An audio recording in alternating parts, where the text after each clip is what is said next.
Hello guys, हमारे channel पर आपका स्वागत है। अगर आपको वीडियोस पसंद आ रही हैं तो प्लीज़ लाइक करें, कमेंट करें और शेयर करें। अगर आपने चैनल को अभी तक सब्सक्राइब नहीं किया है तो प्लीज़ चैनल को सब्सक्राइब करें। मयूरी आहान को समझाने की कोशिश कर रही थी कि उसने स्टेज पर जो कुछ भी किया था वो बस टाइम पास करने के लिए किया था। आहान भी बहुत फेमस था, इसलिए लोग उसकी पर्सनल लाइफ की डिटेल्स जानने के लिए एक्साइटेड रहते थे। जब मयूरी आहान की तरफ देख रही थी तब उसकी आंखें बहुत गहरी थी। मयूरी को लगा कि उसे मनाना इतना आसान नहीं होने वाला। उसने एक बार फिर कहा, मिस्टर आयज़ादा, ये शनाया ज्वेलर्स और दवे डायमंड्स के बीच में पहली डील है। अगर उसे बचाने के लिए और इवेंट सक्सेसफुल करने के लिए मुझे आपके नाम का सहारा लेना पड़ गया तो इसमें गलत क्या है? ये कंपनी आपकी ही है, तो क्या आप नहीं चाहते कि यहाँ पर सब बेस्ट हो? मैं मानती हूँ मैंने गलती की होगी, पर वो इतनी बड़ी तो नहीं हो सकती कि आप मुझे ऐसे बड़ी बड़ी आंखों से देखें जैसे मुझे अभी खा जाएंगे। मैंने जो भी किया कंपनी के सक्सेस के लिए किया। समझ आई छे कि रिपीट करूं? अब आहान के एक्सप्रेशन बदल गए थे। उसे लगा कि मयूरी ने जो किया था वो इतना भी गलत नहीं था। धीरे धीरे उसके चेहरे के एक्सप्रेशन नॉर्मल हो गए। आहान का नॉर्मल चेहरा देखकर मयूरी के दिल की धड़कनें भी नॉर्मल हो गई। उसे लगा कि वो शेर के मुंह से बचकर निकल गई, पर वो गलत थी। आहान ने उसकी तरफ देखा और कहा, अब तुम्हारे साथ क्या होगा वो तुम्हारी परफॉर्मेंस पर डिपेंड करता है। ये बात मयूरी को सीधा तीर की तरह लगी। सब कुछ परफॉर्मेंस पर डिपेंड करता है मतलब? क्या हान उसे सैलरी नहीं देगा या फिर उसका बोनस कैंसिल कर देगा? उसने अपनी गलती मान ली थी और आगे ऐसी गलती ना करने का प्रॉमिस भी कर लिया था। इसके अलावा अब वो और क्या कर सकती थी? उसके कंफ्यूज चेहरे को देखकर आहान ने कहा, मयूरी, क्या तुमने मुझसे पहले डिस्कस किया था कि तुम मुझे स्टेज पर बुलाओगी? मयूरी ने जवाब दिया, नहीं।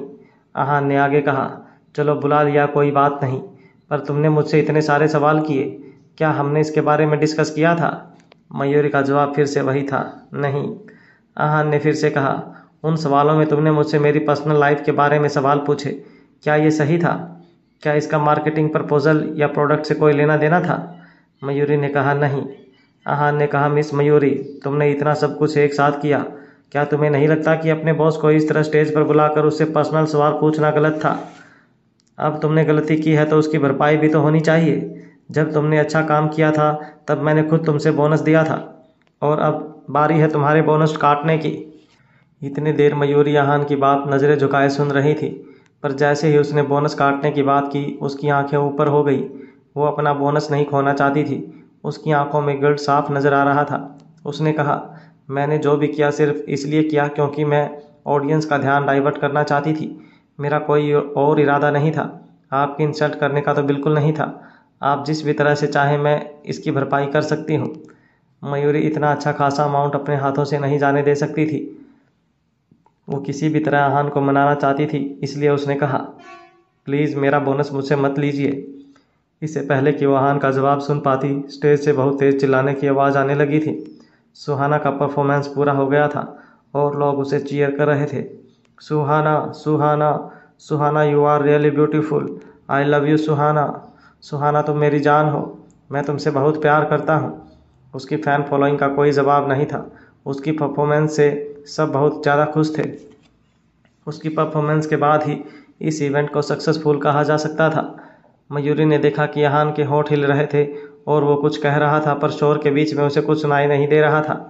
मयूरी अपना सवाल फिर से पूछने ही वाली थी कि इतने में उसने देखा कि सुहाना स्टेज से उतरकर ग्रीन रूम की तरफ जा रही थी। उसका उदास चेहरा देखकर मयूरी समझ गई कि वो किसी बात को लेकर परेशान है। उसका किडनैप हुआ था, वो ठीक तो थी, पर उसे कोई और बात परेशान कर रही थी। आहान को वहाँ पर अकेला छोड़कर मयूरी सुहाना के पीछे चली गई। तभी आहान का भी फ़ोन बजने लगा। फ़ोन पर विक्रांत नाम फ्लैश हो रहा था। उसने मन में सोचा, ये मुझे क्यों कॉल कर रहा है? उसने जैसे ही कॉल उठाया सामने से आवाज़ आई, आहान, तुम्हारा प्रोडक्ट लॉन्च तो बहुत सक्सेसफुल रहा। मुझे बहुत खुशी है कि सुहाना वक्त पर वहाँ पहुँच गई थी। आहान ने कहा, मैं जानता हूँ तुमने मुझे बधाई देने के लिए फ़ोन नहीं किया है। जो बात है साफ साफ बोलो। विक्रांत ने गहरी सांस ली और कहा, दरअसल आहान, मैं तुमसे एक मदद चाहता हूँ।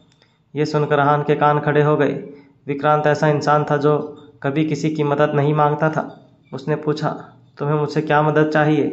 विक्रांत ने कहा, दरअसल मैं चाहता हूँ कि सुहाना को कभी पता ना चले कि उसकी जान मैंने बचाई। जब विक्रांत को पता चला कि सुहाना किडनैप हो गई थी तब उसके चेहरे का रंग उड़ गया था। उसने अपनी सारी पावर यूज़ करके सुहाना की लोकेशन पता की और अपने आदमी और पुलिस को भेजकर उसे बचा लिया, पर वो ये बात सुहाना को पता नहीं चलने दे सकता था। ये सुनकर आहान ने कहा, तुम क्यों ऐसी ज़िंदगी जीना चाहते हो? अगर तुम्हारे मन में कुछ है तो फिर सुहाना को बता क्यों नहीं देते?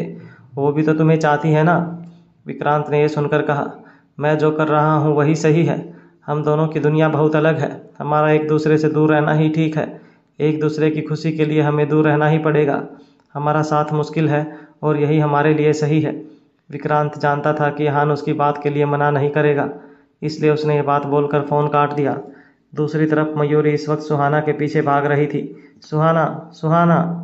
सुहाना की आंखों से आंसू टपक रहे थे जो साफ नजर आ रहे थे। उसकी परेशानी और मायूसी मयूरी को साफ नजर आ रही थी। सुहाना ग्रीन रूम में चली गई थी, पर मयूरी वहां पर जा पाती उससे पहले सुहाना के असिस्टेंट ने उसे रोका और कहा, मिस मयूरी रुक जाइए, सुहाना की हालत अभी ठीक नहीं है। अच्छा होगा आप उन्हें थोड़ी देर अकेला छोड़ दें। मैं उन्हें आपके आने के बारे में बता दूंगी। जब उन्हें अच्छा लगेगा तब वो आपको बुला लेंगी। मयूरी जानती थी कि सुहाना को इस वक्त स्पेस की ज़रूरत है, इसलिए वो रुक गई। वो उसका टाइम डिस्टर्ब नहीं करना चाहती थी, इसलिए उसने कहा, ठीक है, सुहाना का ख्याल रखना। इतना बोलकर वो वहाँ से जाने लगी, तभी वहाँ पर आहान आया और उसने मयूरी का हाथ पकड़कर उसे साइड में खींच लिया। आउच, मयूरी ने कहा। आहान ने कहा, मुझे तुमसे बात करनी है। मयूरी आहान की बात को इस वक्त तो किसी भी कीमत पर नहीं टाल सकती थी, क्योंकि उसने स्टेज पर ऑलरेडी बहुत कुछ कर दिया था। उसके दिमाग में भले ही सुहाना का ख्याल चल रहा था, पर वो आहान को इग्नोर नहीं कर सकती थी। वो चुपचाप वहाँ पर खड़ी हो गई और आहान के बात करने का इंतज़ार करने लगी। वैसे भी इवेंट ख़त्म हो गया था और कॉन्ट्रैक्ट पेपर्स भी अच्छे से साइन हो गए थे, इसलिए उसे परेशान होने की ज़रूरत नहीं थी। आहान ने कहा, तुमने उस वक्त जो भी सुना उसे भूल जाना। आहान ने ये बात अचानक से बोली थी, इसलिए उसे समझ नहीं आ रहा था कि वो उसे कौन सी बात भूलने के लिए कह रहा था। उसने कहा, क्या आपको कोई आइडिया है कि मैंने सुबह से कितनी बातें सुनी हैं? अब आप क्या चाहते हैं, मैं कौन सी बात भूल जाऊं? आहान ने कहा, वो बात जो सुहाना और विक्रांत से रिलेटेड है। देखो मयूरी, सुहाना को नहीं पता चलना चाहिए कि विक्रांत ने उसे बचाया था। उसे हमेशा यही लगना चाहिए कि मैंने उसके लिए रेस्क्यू टीम भेजी थी। दरअसल मयूरी ने सुन लिया था कि सुहाना को बचाने में विक्रांत का हाथ था, इसलिए सबसे पहले उसे चुप कराना सबसे ज़्यादा ज़रूरी था। उसने आहान की तरफ देखा और पूछा, और आपको क्यों लगता है कि मैं ऐसा करूंगी? मैंने खुद अपने कानों से सुना है कि विक्रांत शाह ने सुहाना को बचाने के लिए रेस्क्यू टीम भेजी थी, तो फिर मैं आपका नाम क्यों लूँ? एक वजह देंगे आप मुझे ऐसा करने की? ये सुनकर आहान ने कहा, तुम्हें बातें मानने में कोई प्रॉब्लम है क्या? अगर मैं ये कह रहा हूँ तो मैंने भी तो कुछ सोचा ही होगा ना। मयूरी ने कहा, नहीं, मैं बिना किसी वजह के ये बात नहीं मान सकती। अगर आप मुझे वजह बता देंगे तो मैं मान जाऊंगी। आहान ने हार मानते हुए कहा, ठीक है, विक्रांत चाहता है कि ऐसा ना हो। वो और सुहाना अच्छे दोस्त थे, पर अब उनके रास्ते अलग हैं। सुहाना विक्रांत को जिस हद तक चाहती है वो उसके लिए सही नहीं है, इसलिए उनका दूर रहना ही सबसे अच्छा है। ये बातें सुनकर मयूरी के चेहरे के एक्सप्रेशन बदल गए। उसने कहा, ओह, वो जानती थी कि सुहाना विक्रांत को बहुत पसंद करती थी और उसका यह डील साइन करने का भी सिर्फ एक ही रीज़न था, और वो था विक्रांत के पास उसकी फ़ोटो वाली रिंग पहुंचाना। अगर विक्रांत ये बात छुपाना चाहता था तो वो ये बात उसे बताने वाली कोई नहीं होती थी। आहान ने आगे कहा, अगर तुम्हें सच में सुहाना की चिंता है तो फिर उसे ये बात मत पता चलने देना। मयूरी सच में सुहाना की चिंता करती थी। उसने कहा, ठीक है, मैं इस बात का ख्याल रखूंगी, पर मैं आपसे एक बात पूछ सकती हूँ? आहान ने जवाब दिया, हाँ, कहो। मयूरी ने पूछा, आप इस बात के लिए क्यों मान गए? आप सुहाना के सामने हीरो बनना चाहते हैं क्या? कहीं ऐसा तो नहीं कि आप उसे पसंद? आउच। मयूरी अपनी बात पूरी कर पाती उससे पहले ही आहान ने उसे हल्के से सिर पर मारा और कहा, जो जिसके पास कम हो ना, उसे वो कम ही इस्तेमाल करना चाहिए। तुम्हारे पास तो दिमाग कम ही है। इतना कहने के बाद आहान वहाँ से चला गया। कुछ देर बाद सुहाना के असिस्टेंट ने मयूरी से आकर कहा, मिस मयूरी, सुहाना आपसे मिलना चाहती है। मयूरी तुरंत ग्रीन रूम में आ गई। उसने देखा कि सुहाना बिलख बिलख कर रो रही थी। उसने अपना चेहरा अपने पैरों में छुपाया हुआ था। मयूरी ने उसका सिर हिस्सा हिलाते हुए कहा, सुहाना। मयूरी की आवाज़ सुनकर सुहाना सीधा उसके गले लग गई और रोते हुए बोलने लगी, मयूरी, वो नहीं आया। उसने कहा था कि वो हमेशा मुझे बचाने आएगा, पर वो नहीं आया। उसने अपना वादा तोड़ा और मुझे अकेले छोड़ दिया। वो नहीं आया मयूरी। मयूरी इस वक्त उसे गले से लगाए हुए थी। उसे तसल्ली देते हुए उसने कहा, सब ठीक है सुहाना, कोई बात नहीं, रोना बंद करो प्लीज़। सुहाना ने कहा, उसने अपना प्रॉमिस तोड़ दिया, वो बहुत बड़ा धोखेबाज है। अगर मयूरी को सच नहीं पता होता तो वो भी ऐसा ही सोचती, पर उसे तो सच पता था। वो तो जानती थी कि विक्रांत ने अपना वादा नहीं तोड़ा था, पर वो ये बात सुहाना को नहीं बता सकती थी। उसने कहा, सुहाना, हमेशा जैसा हम सोचते हैं वैसा नहीं होता, थोड़ी हिम्मत रखो, इतनी आसानी से हिम्मत मत हारो। ये सुन सुहाना ने उसकी तरफ हैरानी से देखकर कहा, क्या मतलब है तुम्हारा? मयूरी का मन कर रहा था कि वो उसे विक्रांत के बारे में सब कुछ बता दे, कि जिस इंसान ने उसे बचाया था वो विक्रांत ही था, पर तभी उसे आहान की कही बात याद आ गई और उसने अपने शब्दों को अपने मुंह में ही कैद कर लिया। वो सुहाना को गले लगाकर बोली, कुछ नहीं है, बस तुम्हें हिम्मत दे रही थी। तभी सुहाना ने फिर से कहा, नहीं, मुझे सिर्फ विक्रांत ही चाहिए। उसने जैसे ही इस नाम का जिक्र किया उसकी आंखों में फिर से खुशी दिखने लगी। पर तभी लाउंज का दरवाज़ा खुला। सुहाना की मैनेजर अंदर आते हुए कहने लगी, प्रोडक्ट लॉन्च खत्म हो गया है, फैंस आपके ऑटोग्राफ के लिए बाहर आपका इंतज़ार कर रहे हैं। उसके इतना कहने पर मयूरी ने उससे कहा, क्या आप उन्हें इसके लिए मना कर सकती हैं? मयूरी इस वक्त यही सोच रही थी कि स्टेज पर ही सुहाना के लिए उस शो को पूरा करना मुश्किल हो रहा था, और अब अगर वो ऐसी हालत में बाहर जाएंगी तो शायद वो अपने इमोशंस पर कंट्रोल नहीं रख पाएंगी। उसकी बात सुन सुहाना की मैनेजर कुछ देर इस बारे में सोचने लगी। फिर उसने कहा, मैं शो ऑर्गेनाइज़र से बात करती हूँ। मैनेजर की बात सुन सुहाना ने उससे कहा, कोई बात नहीं, मैं ठीक हूँ, आप प्लीज़ मेकअप आर्टिस्ट को बोल दीजिए कि एक बार वो मेरा टचअप कर दें। इतना कहकर वो खुद को संभालने लगी और अपने आंसू पोंछने लगी। मयूरी सुहाना को अपना दोस्त मानने लगी थी, इसलिए उसे ऐसी सिचुएशन में देखकर उसे काफ़ी दुख हो रहा था। उसने उसका हाथ पकड़ते हुए कहा, तुम सच में ठीक हो सुहाना? क्या तुम ये करना चाहती हो? उसकी बात सुन वो स्माइल करते हुए उसकी तरफ देखने लगी और उससे बोली, यस, अब मैं बिल्कुल ठीक हूँ। अब जब मैंने ये रास्ता चुन ही लिया है तो मुझे इस पर चलना ही होगा। यही कहा था ना आपने अभी। मयूरी खामोश होकर उसकी बात सुन रही थी। वो उसे कुछ बताना चाहती थी, पर तभी लाउंज में मेकअप आर्टिस्ट आ गई। क्योंकि सुहाना आज के इस इवेंट की मेन हाईलाइट थी, इसलिए इवेंट पूरा हो जाने के बाद ऑर्गेनाइजेशन ने सुहाना और उसके फैंस के लिए एक छोटी सी गैदरिंग रखी थी, जहां वो अपने फैंस को उनके सपोर्ट के लिए थैंक्स कह सकती थी। जैसे ही सुहाना का मेकअप हो गया, उसने मयूरी को गले लगाकर बाय कहा और अपनी मैनेजर के साथ वहां से चली गई। अब क्योंकि प्रोडक्ट लॉन्च इवेंट खत्म हो चुका था तो मयूरी को भी ऑफिस पहुंचकर एक छोटी सी मीटिंग करनी थी, पर वो जैसे ही लाउंज से निकली तो किसी से टकरा गई। धक्का लगने की वजह से वो नीचे गिर गई। वो कुछ कहती उससे पहले ही सामने से आवाज़ आई, आई एम सॉरी, क्या आप ठीक हैं? जब उसने ऊपर की तरफ देखा तो एक लगभग 24-25 साल का शख्स उसके सामने खड़ा था। उसके बाल जेल की वजह से एक ही जगह पर टिके हुए थे।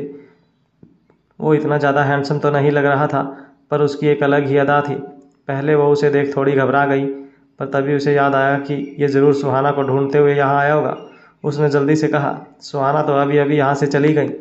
पर अगले ही पल उस लड़के ने उसकी तरफ देखते हुए कहा, मिस मयूरी, मैं यहाँ आपसे ही मिलने आया हूँ। उसकी बात सुन वो सोच में पड़ गई। क्या मुझसे मिलने आया है? वैसे इसे देखकर ऐसा लग तो नहीं रहा जैसे मैंने इसे कहीं देखा है, पर याद नहीं आ रहा कि कहाँ देखा है। पर यह मुझसे मिलने क्यों आया होगा? इससे पहले मयूरी उससे कुछ कह पाती, उसके सामने खड़े शख्स ने उसकी ओर हाथ बढ़ाया और उससे कहने लगा, hi, my name is Neel Dave, nice to meet you. Product launch काफ़ी अच्छा था और आपकी होस्टिंग भी काफ़ी इम्प्रेसिव थी। अपनी बात पूरी हो जाने के बाद उसके चेहरे पर स्माइल आ गई और आंखों में एक अलग ही चमक दिखने लगी। वहीं जैसे ही मयूरी ने उसका नाम सुना, उसकी आंखें फटी की फटी रह गई।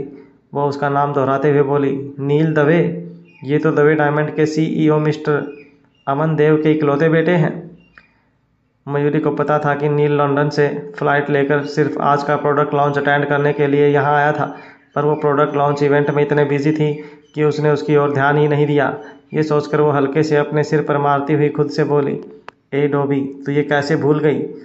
अब जाकर उसे याद आया कि इंसान उसे देखा देखा क्यों लग रहा था, क्योंकि नील VIP सेक्शन में आहान के बगल में ही बैठा हुआ था।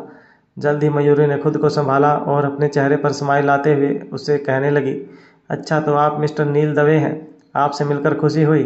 क्या आपको मुझसे कुछ काम था जो आप मुझे ढूंढ रहे हैं? मिस्टर मयूरी मिस्टर अमन से मिली थी। वो एक अधेड़ उम्र के इंसान थे पर काफ़ी फ्रेंडली थे और वो जब भी नील के बारे में बात करते तो उनके चेहरे पर खुशी साफ झलकने लगती थी। इसी वजह से उसने भी नील से रिलेटेड कुछ बातें सुन रखी थी। उसने ये सुना था कि नील को दवे डायमंड्स के लिए इंटर्नशिप करने भेज दिया गया था। स्टार्टिंग में उसे डिपार्टमेंट के असिस्टेंट मैनेजर की पोजीशन दी गई थी, पर उसने अपने फादर को कह दिया था कि वो सबसे नीचे की पोजीशन से ही स्टार्ट करके अपनी मेहनत से आगे की पोजीशन तक पहुंचेगा। और ऐसा हुआ भी। कुछ ही सालों में वो अपनी मेहनत से प्रमोशन पाकर डिपार्टमेंट मैनेजर की पोस्ट तक पहुंच गया था। पर जब बहुत से लोगों को ये लगने लगा कि अब नील को दवे डायमंड के मेंबर ऑफ बोर्ड में शामिल किया जाएगा और उसे कंपनी का CEO बनाया जाएगा, तो उसने रिज़ाइन कर दिया और अपनी आगे की पढ़ाई करने के लिए लंदन चला गया। वो वहाँ से बस आज ही लौटा था। तभी नील ने मयूरी की तारीफ करते हुए कहा, मैंने सुना है कि आज के प्रोडक्ट लॉन्च की सारी रिस्पॉन्सिबिलिटी आप पर थी। यहाँ तक कि इस पब्लिसिटी डील के लिए मिस सुहाना को भी आपने ही कन्विंस किया था। एक पॉज लेकर उसने आगे कहा, can I take you out for a dinner? Mayuri के एक्सप्रेशंस नोटिस कर उसने क्लियर किया, it's just to say thanks. आपने दवे डायमंड्स के लिए इतना कुछ किया, अगर आप आज फ्री हैं तो। उसकी बात सुन मयूरी ने उससे कहा, ये तो मेरा काम था, इसमें आपको थैंक यू कहने की कोई नीड नहीं है। वैसे आपने मेरे लिए इतना सोचा, उसके लिए थैंक्स। तो फिर इस डिनर को भी उसी काम का पार्ट समझ लीजिए। उसके दोबारा बोलने पर मयूरी ना नहीं कर पाई। वो दवे डायमंड्स और सनाया ज्वेलर्स के रिलेशंस ख़राब नहीं करना चाहती थी, इसीलिए मान गई। ठीक है, अगर ये काम का ही हिस्सा है तो आई विल कम। तभी नील ने स्ट्रेट फॉरवर्ड होते हुए उसे कहा, एक्चुअली मेरा एक पर्सनल काम भी है। नील की हाइट थोड़ी ज़्यादा थी, इसलिए वो मयूरी की तरफ गर्दन नीचे करके देख रहा था। उसकी नज़रें मयूरी पर टिकी हुई थी। वो थोड़ा नर्वस भी लग रहा था। उसे देखकर ऐसा लग रहा था जैसे वो उसे प्रपोज करने वाला हो, पर नील उसे कुछ कह पाता उससे पहले मयूरी की नज़र आहन पर गई, जो थोड़ी दूरी पर नील के पीछे ही खड़ा था और उन दोनों को घूर रहा था। उसने तुरंत उसे पुकारा, मिस्टर रायज़ादा। नील हैरानी से पीछे पलट कर देखने लगा। न जाने कब से वो पीछे खड़ा उनकी बातें सुन रहा था, और जब मयूरी ने उसका नाम लिया तो वो उनकी तरफ आने लगा। उसे आता देख नील ने जल्दी से खुद को संभाला और स्माइल करते हुए उसे विश करने लगा, मिस्टर हान, मेरे डैड हमेशा आपके बारे में बात करते हैं। वो कहते हैं कि आप एक बहुत अच्छे बिजनेसमैन हैं और मुझे आपसे बहुत कुछ सीखना चाहिए। उसकी बात सुनने के बाद आहान ने बिना उसे कुछ कहे बस उसकी ओर एक हल्की सी स्माइल दे दी। फिर डायरेक्टली मयूरी की तरफ देखते हुए कहा, तुम्हारा काम खत्म हो गया? ये सुन मयूरी ने उससे कहा, हाँ, प्रोडक्ट लॉन्च का काम तो पूरा हो गया है, पर मैं सोच रही थी कि। वो अपनी बात पूरी करती उससे पहले ही आहान ने कहा, तो तुम अभी तक निकली क्यों नहीं? ये सुन मयूरी एकदम हैरान रह गई। उसे आहान का ऐसा रिएक्शन कुछ समझ नहीं आया। तभी आहान ने नील की ओर देखते हुए उससे कहा, क्या आपको और कुछ कहना है? उसके ऐसे पूछने पर नील भी बहुत ऑकवर्ड हो गया और बोला, नहीं। उसके बाद वो दोनों को अजीब नज़रों से देखने लगा। उसे ऐसा लग रहा था जैसे उन दोनों का रिलेशन बॉस और एम्प्लॉय से कुछ ज़्यादा है। नील का जवाब सुन आहान ने मयूरी का हाथ पकड़ा और दोनों वहाँ से चले गए। जब तक नील अपने ख्यालों से बाहर आया वो दोनों वहाँ से जा चुके थे। आहान मयूरी का हाथ पकड़ अपने बड़े बड़े कदम रखते हुए चले जा रहा था, इसलिए मयूरी को भी उसके साथ जल्दी जल्दी चलना पड़ रहा था, यहाँ तक कि वो किसी भी वक्त नीचे गिर सकती थी। इस बात से गुस्सा होकर वो उस पर चिल्लाते हुए उससे बोली, मिस्टर आहान रायजादा, दवे डायमंड्स के CEO मिस्टर अमन के बेटे वहाँ अकेले खड़े हैं, क्या आप थोड़ा धीरे चल सकते हैं? मैं चल भी नहीं पा रही हूँ। अगले ही पल आहान के कदम रास्ते में ही रुक गए और वो पलट कर उसकी ओर देखने लगा। उसने नॉर्मल आवाज़ में कहा, क्यों, क्या तुम उसे वहाँ अकेले छोड़कर आना नहीं चाहती थी? इस वक्त आहान के चेहरे पर कोई इमोशन नज़र नहीं आ रहे थे, पर उसकी आंखें गहरी और लाल हो गई थी। इतना तेज़ चलने की वजह से मयूरी हाँफ रही थी। उसने लंबी लंबी सांसें ली और फिर अपना सिर उठा थोड़ी तेज़ आवाज़ में उससे कहने लगी, आपका दिमाग तो ठीक है ना मिस्टर रायज़ादा, जो आप ये सब बोल रहे हैं? मेरे और मिस्टर नील के बीच में कुछ नहीं चल रहा है, तो मेरे लिए उन्हें वहाँ अकेले छोड़कर आना भला क्यों मुश्किल होगा? इस वक्त माहौल में थोड़ी गर्माहट आ गई थी। उसकी बात सुन आहान चुप हो गया था। मयूरी के इस तरह चिल्लाने पर भी उसे गुस्सा नहीं आ रहा था, उल्टा वो शांति से उससे कहने लगा, घर से फ़ोन आया था, परी तुमसे मिलने की ज़िद कर रही है। उसने अब तक खाना भी नहीं खाया है। वो कह रही है जब तुम घर आओगी तभी वो खाना खाएगी। उसकी बातों से पता लग रहा था कि अभी अभी उसने जिस तरह से बिहेव किया था वो सब सिर्फ उसकी परी के लिए फ़िक्र थी, उसके अलावा और कुछ नहीं। तभी मयूरी ने उसकी ओर देखते हुए कहा, परी का बहाना मत दीजिए, बताइए, आपने अभी अभी मेरे साथ इतना रूडली बिहेव क्यों किया? आपने देखा ना मिस्टर नील मुझसे कुछ बात करना चाह रहे थे, पर आपकी वजह से मैं उनसे अच्छे से बात किए बिना। पर इससे पहले कि वो अपनी बात ख़त्म कर पाती, उसे थोड़ा अजीब लगने लगा। आहान को इस वक्त गुस्सा आने लगा था। वो उसे अजीब नज़रों से देख रहा था, जैसे ही उसे खा ही जाएगा। ये देख उसने घबरा कर उससे कहा, इट्स ओके, नो प्रॉब्लम, वैसे भी मैं उन्हें इतने अच्छे से नहीं जानती। फिर उसने आगे कहा, मिस्टर रायजादा, चलिए घर चलते हैं, परी को भूख लग गई होगी। अपनी बात पूरी करके वो आगे की ओर बढ़ गई। आहान की कार के पास जाकर उसने दरवाज़ा खोला और पैसेंजर सीट पर जाकर बैठ गई। पर तभी आहान उसे कार की चाबियां दिखाने लगा। मयूरी को समझ नहीं आया कि आखिर वो उससे क्या कहना चाह रहा था। तभी उसने ध्यान दिया कि वो गलती से पीछे की सीट पर बैठ गई थी। तभी आहान ने उसकी ओर देखते हुए मजाकिया लहजे में कहा, मेरा दिमाग ठिकाने पर नहीं है, इसलिए मैं कार ड्राइव नहीं कर सकता। मयूरी उसकी बात हैरानी से सुन रही थी। वो अपने मन में बड़बड़ाने लगी, अजीब आदमी है, मैंने इसे गुस्से में जो कहा उसे बस वही बातें याद रहती हैं। मयूरी अभी तक परी की नर्स होने के साथ मार्केटिंग डिपार्टमेंट की सुपरवाइज़र होने की रिस्पॉन्सिबिलिटी भी निभा रही थी, पर अब उसे आहान की ड्राइवर होने का रोल भी निभाना था। वो ड्राइवर सीट की ओर बढ़ने लगी, पर मन ही मन आहान पर गुस्सा होते हुए उसे कोस भी रही थी। पर फिर भी उसने सीट बेल्ट लगाई और एक अच्छे ड्राइवर की तरह आहान को घर तक पहुंचाने की जिम्मेदारी ली। इस वक्त बाहर का मौसम थोड़ा ठंडा हो गया था। मयूरी ने कार के रियर व्यू मिरर से पीछे की तरफ देखा। आहान सोया नहीं था, उसकी नज़र बस मयूरी पर ही थी। उसने सोचा, क्यों नहीं इस वार्ड से थोड़ी देर बात ही कर ली जाए, कम से कम मुझे इस तरह देखेगा तो नहीं, और वैसे भी इतना सन्नाटा मुझसे बर्दाश्त नहीं होगा। यही सोचकर उसने रियर व्यू मिरर से आहान की तरफ देखते हुए कहा, मिस्टर रायजादा, क्या आप और विक्रांत शाह अच्छे दोस्त हैं? मयूरी ने ऐसा सवाल क्यों किया होगा? पर अगले ही पल मयूरी को यह फील होने लगा कि उसने शायद उससे गलत सवाल पूछ लिया है। वो तो माहौल को अच्छा बनाने के लिए बारे में सोच रही थी, पर उसने खुद ही आहान से यह अजीब सा सवाल कर दिया। अब उसे अपनी कही बात पर पछतावा हो रहा था। अरे रे रे गधेड़ी, ये क्या पूछ लिया तूने इस वायदे से? सच में तेरे पास अकल की बहुत कमी है, गलत टाइम पर गलत बात कह जाती है। पर क्योंकि उसने अब आहान से इस बारे में पूछ ही लिया था, तो वो सुहाना के लिए इस मामले की तह तक जाना चाहती थी।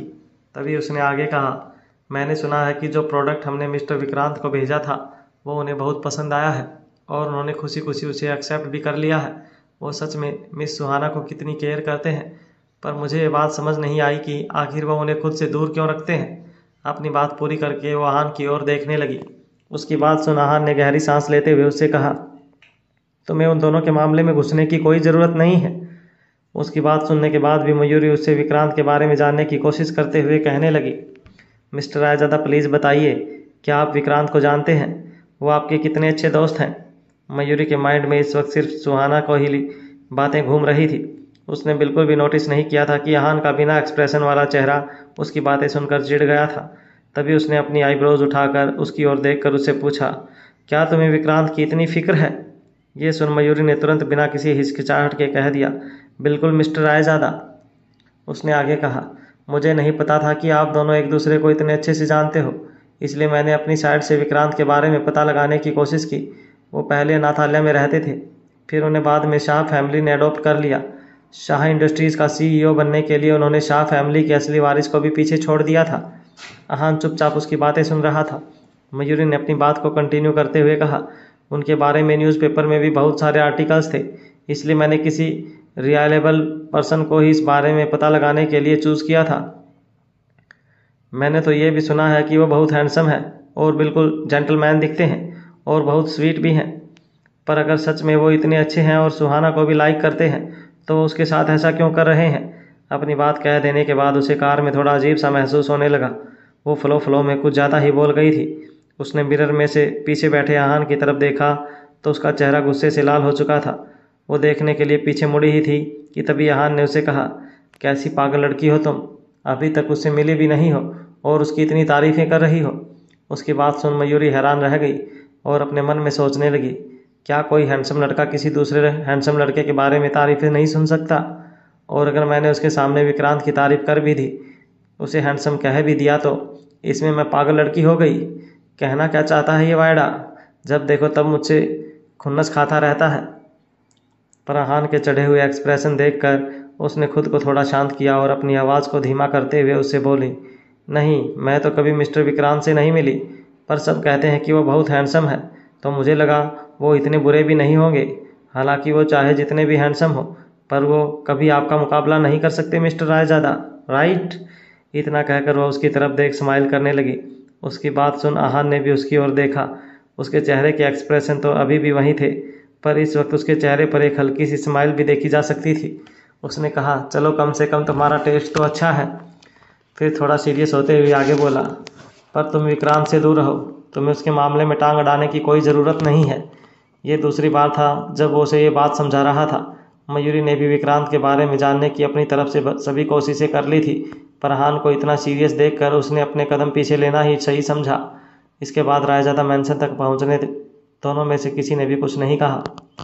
जब कार रायजादा मैंसन के गेट पर आकर रुकी तो लिविंग रूम से परी दौड़ते हुए बाहर आई। बाहर आकर जब परी ने आहान और मयूरी की तरफ देखा तो उसके मासूम से चेहरे पर एक प्यारी सी मुस्कान आ गई। उसने आहान की तरफ देखा और दौड़कर उसके पास जाते हुए बोली, डैडी डैडी। आहान ने भी उसे अपनी गोद में उठा लिया। तभी परी ने उसके गालों पर एक किस कर दी। उसके बाद वो मयूरी की तरफ देखने लगी जो उसके पास ही खड़ी थी। उसने उसके पास जाने के लिए कहा। मयूरी उसे लेने के लिए आहान के पास आकर खड़ी हो गई। परी आहान की गोद में ही थी और उसने अपने पास खड़ी मयूरी को भी गले लगा लिया था और उसके बाद उसने मयूरी को भी किस कर दिया। क्योंकि परी इस वक्त आहान की गोद में थी, पर उसने अपने एक हाथ से मयूरी को भी गले लगा रखा था। इस वजह से मयूरी भी आहान के बहुत करीब आ गई थी। इन तीनों को इस तरह एक साथ देखकर ऐसा लग रहा था जैसे कि ये तीनों एक फैमिली हो। मयूरी अपने कदम पीछे लेना चाहती थी, पर परी ने उसे जाने नहीं दिया। वो परी को अच्छे से अपनी गोद में ही लेने वाली थी कि तभी उसके पास नियति का कॉल आ गया। उसने एक हाथ से अपना फ़ोन देखा और बोली, ये नियति मैम मुझे क्यों कॉल कर रही होंगी? इतना सोचकर उसने परी को नीचे उतारा और कॉल रिसीव कर लिया। नियति की आवाज़ आई, congratulations miss Mayuri, product launch एक बहुत बड़ा सक्सेसफुल इवेंट साबित हुआ है। उसने आगे कहा, दवे डायमंड्स के सीईओ मिस्टर अमन के बेटे नील दवे प्रोडक्ट लॉन्च से काफ़ी खुश हुए हैं। आई होप आप नेक्स्ट प्रोजेक्ट में भी इसी तरह कमाल दिखाएंगे। वो कल ऑफिस में आपसे नेक्स्ट प्रोजेक्ट के बारे में मीटिंग पर डिस्कस करने आएंगे। उसकी बात सुन मयूरी के दिमाग में वो सब बातें आने लगी कि वो कैसे वहाँ लाउंज में उनसे टकरा गई थी। Mayuri, are you there? Niyati की आवाज़ से वो अपनी सोच से बाहर आई और बोली, ओके मैम। पर तभी उसकी नज़र आहान पर गई जो उसे ही देख रहा था। उसकी गहरी काली आंखें बिल्कुल किसी गहरे समंदर की तरह थी जिसमें ना जाने कितने ही राज छिपे थे। तभी फ़ोन पर नियति ने आगे कहा, मैं 2 दिन और अपने दूसरे कामों में ही बिजी रहूंगी, पर मैं कुछ ही देर में आपको दवे डायमंड्स के साथ वाले प्रोजेक्ट की पूरी डिटेल्स भेजती हूँ। इतना कहकर उसने फ़ोन रख दिया। मयूरी को लग रहा था कि आहान ने फ़ोन पर नियति की आवाज़ पहचानी नहीं होगी, इसलिए वो उसे एक्सप्लेन करने लगी। वो नियति मैम मुझे काम के बारे में थोड़ा बता रही थी। इतना कहकर वो अपना फ़ोन अपनी पॉकेट में डालने लगी, पर तभी उसने पीछे से परी की आवाज़ सुनी जो खुश होकर कह रही थी, मैंने तो आप दोनों को किस कर दिया। अब सुंदर दीदी आपकी और डैडी की बारी है। पर जैसे ही उसने परी की बात सुनी उसका हाथ हवा में ही रुक गया। वो हैरानी से पलटकर परी को देखने लगी। उसने मन ही मन सोचा, हमारी बारी किस करने की? इसका क्या मतलब है? मैं, वो भी इस वायडे को किस? ये सोच उसने आहान से मुंह फेर लिया था। वहीं परी की बात सुन आहान भी हैरान हो गया था, पर अगले ही पल वो नियति ने मयूरी को जो कॉल पर कहा उस बारे में सोचने लगा। उसने फ़ोन पर नियति की बात सुन ली थी। दवे डायमंड्स के सभी प्रोजेक्ट्स के लिए एक प्रोफेशनल प्रोजेक्ट मैनेजर होता था और उनके इस प्रोजेक्ट का मैनेजर नील था। इसके साथ ही आहान को यह भी याद आया कि कैसे नील ने प्रोडक्ट लॉन्च पूरा हो जाने के बाद मयूरी को डिनर पर ले जाने की बात कही थी। ये सोचते ही उसे अपने दिल ही दिल में बहुत अजीब सा फील होने लगा। उसके चेहरे के एक्सप्रेशन तक बदलने लगे और फिर जैसे ही परी ने मयूरी और आहान को किस करने की बात कही तो आहान की आंखें मयूरी पर जाकर रुक गई। वहीं मयूरी तो परी की बात सुन अभी तक शॉक्ड थी। इससे पहले कि आहान कुछ कह पाता वो खुद परी के पास गई और उसके गालों पर किस करते हुए बोली, लो मैंने भी तुम्हें किस कर दिया। इसके बाद उसने आहान की तरफ देखा और उसे भी कहा। आहान अपनी गहरी नज़रों से मयूरी के होठों की तरफ देख रहा था जिससे उसने अभी अभी परी को किस किया था, पर अगले ही पल उसे एहसास हुआ कि वो उसके इमोशंस को अफेक्ट कर रही है। उसने जल्दी ही अपनी नज़र उस पर से हटाई और परी की तरफ झुकाकर उसके गाल पर किस कर दिया। उसके ऐसा करते ही परी जोर से चिल्लाकर कहने लगी, डैडी आपने तो सिर्फ मुझे ही किस किया है, आपको प्यारी दीदी को भी किस करना होगा। उसकी बात सुन आहान और मयूरी दोनों चौंक गए। मयूरी अभी इसी बात की खुशी मना रही थी कि उसने खुद को इतनी ऑकवर्ड सिचुएशन से बाहर निकाल लिया है, पर उसे क्या पता था कि वो अभी इस प्रॉब्लम से नहीं निकली है। उसने परी को समझाते हुए कहा, परी ऐसे जिद नहीं करते, बड़े लोग इतनी आसानी से किसी को भी किस नहीं कर सकते। मयूरी उसे बता ही रही थी कि तभी उसे अपने सिर के करीब किसी के होने का एहसास हुआ। दरअसल आहान ने जल्दी ही मयूरी के सिर पर एक किस कर दिया था। ये देख मयूरी एकदम हैरान रह गई। इससे पहले कि वह खुद को संभाल पाती, आहान ने उसकी कमर पर से अपना हाथ हटा लिया और परी को अपनी गोद में लेकर अंदर चला गया। मयूरी हैरान होकर बहुत देर तक वहीं खड़ी रही। उसे देखकर ऐसा लग रहा था जैसे उसके पैर वहाँ बर्फ की तरह जम गए थे, पर उसकी नज़रें अभी भी उसी की तरफ थी। वो अपने सिर पर उस जगह छूने लगी जहाँ अभी अभी आहान ने उसे किस किया था। इस वक्त उसका दिल जोरों से धड़कने लगा था। उसे बहुत तेज़ गुस्सा आ रहा था। गुस्से में तिल मिलाती हुई वो अंदर आई और लिविंग रूम में चारों तरफ देखते हुए ज़ोर से बोली, आपने ये ठीक नहीं किया मिस्टर आयजादा। वहाँ इस वक्त कोई नहीं था। जब उसे यह एहसास हुआ तो वो डाइनिंग एरिया की तरफ चली गई। वहाँ जाकर उसने देखा तो बाप बेटी की जोड़ी दोनों अपनी अपनी चेयर पर बैठे खाने का इंतज़ार कर रहे थे। जब उन्हें मयूरी की आवाज़ आई तो वो पलटकर उसकी ओर देखने लगे। अचानक से मयूरी सबका सेंटर ऑफ अट्रैक्शन बन चुकी थी, पर जैसे ही उसकी नज़रें आहान की नज़रों से मिली उसकी बोलती बंद हो गई। उसने खुद को देखा और शांत किया और फिर आराम से परी की तरफ देखते हुए बोली, परी तो अभी छोटी है, उसे सही और गलत का फ़र्क नहीं पता, पर आपको हर बार उसकी बात मानकर उसे बिगाड़ना नहीं चाहिए। इतना कहकर वो परी की तरफ बढ़ी और उसे अपनी गोद में ले लिया। फिर अपनी बात कंटिन्यू करते हुए बोली, क्या पता कल वो आपको राह चलते किसी भी लड़की को किस करने को कह दें, तो क्या आप उसे भी जाकर किस कर देंगे। उसकी बात सुन आहान थोड़ा चिढ़ गया था। वो उसे ही देख रहा था। उसके इस तरह देखने भर से ही मयूरी के रोंगटे खड़े हो गए।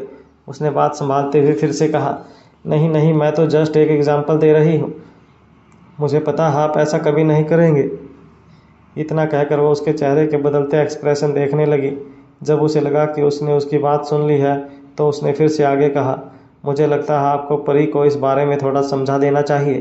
तभी आहान ने उसकी तरफ एक नज़र देखते हुए कहा, तो क्या तुम मुझसे ये बता रही हो कि मुझे अपनी बेटी को क्या क्या सिखाना चाहिए। इतना कहकर उसने अपना स्पून उठाकर खाना स्टार्ट कर दिया। उसका ये एटीट्यूड देख मयूरी में फिर आगे उसे कुछ कहने की हिम्मत ही नहीं हुई। वो बस उसकी बात सुन हैरान थी और वहीं चुप खड़ी उसे देखने लगी। उसे इतना चुप देख जब आहान ने उसे फिर एक नज़र घूरा तो वो अपने ख्यालों से बाहर आई और उसने आगे कहा, नहीं ऐसा नहीं मिस्टर आहान, मैं आपको ये नहीं कह रही कि परी को क्या और कैसे सिखाना है, पर बस इतना कह रही हूँ कि आपको परी की हर बात नहीं माननी चाहिए। कुछ ही वक्त में परी उसके बहुत करीब आ गई थी, इसलिए वो उसकी इतनी फिक्र कर रही थी। उसने परी से कहा, परी बेटा, क्या आप मुझे एक प्रॉमिस कर सकती हो। आपने अपनी मयूरी दीदी के लिए तो आज कह दिया, पर आप उनके अलावा अपने डैडी को किसी और लड़की को किस करने को नहीं कहोगी। मयूरी की ये बात सुन वहाँ सन्नाटा छा गया।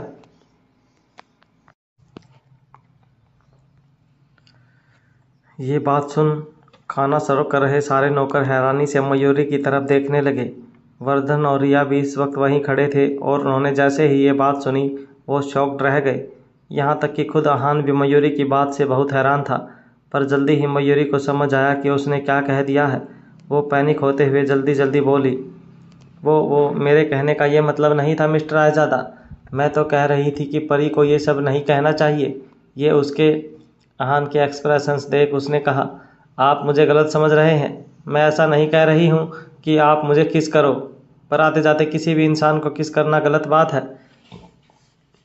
ये देखकर कि वो बात को सुलझाने के चक्कर में और भी उलझती जा रही थी, उसने सिर झुकाकर हार मान ली और परी की तरफ देखने लगी। ये आपने मुझे कहाँ फंसा दिया परी। परी ने उसकी ओर देखते हुए कहा, प्यारी दीदी, आप इसलिए गुस्सा है ना कि डैडी ने तो अभी आपको किस कर दिया, पर आप उन्हें नहीं कर पाई। मयूरी इसकी बात सुन शॉक्ड रह गई। उसे समझ नहीं आ रहा था कि परी उसे क्या बोलना चाह रही थी। उसने अपने आसपास खड़े लोगों को देखने के लिए अपना सिर उठाया। उन लोगों को देखकर ऐसा लग रहा था जैसे वह उसकी बात से एग्री कर रहे थे। यहाँ तक कि आहान भी उसकी ओर अजीब नज़रों से देख रहा था। सभी लोग अपनी जगह पर खड़े मयूरी की तरफ ही देख रहे थे। मयूरी की बॉडी इस वक्त बर्फ़ की तरह जम गई थी।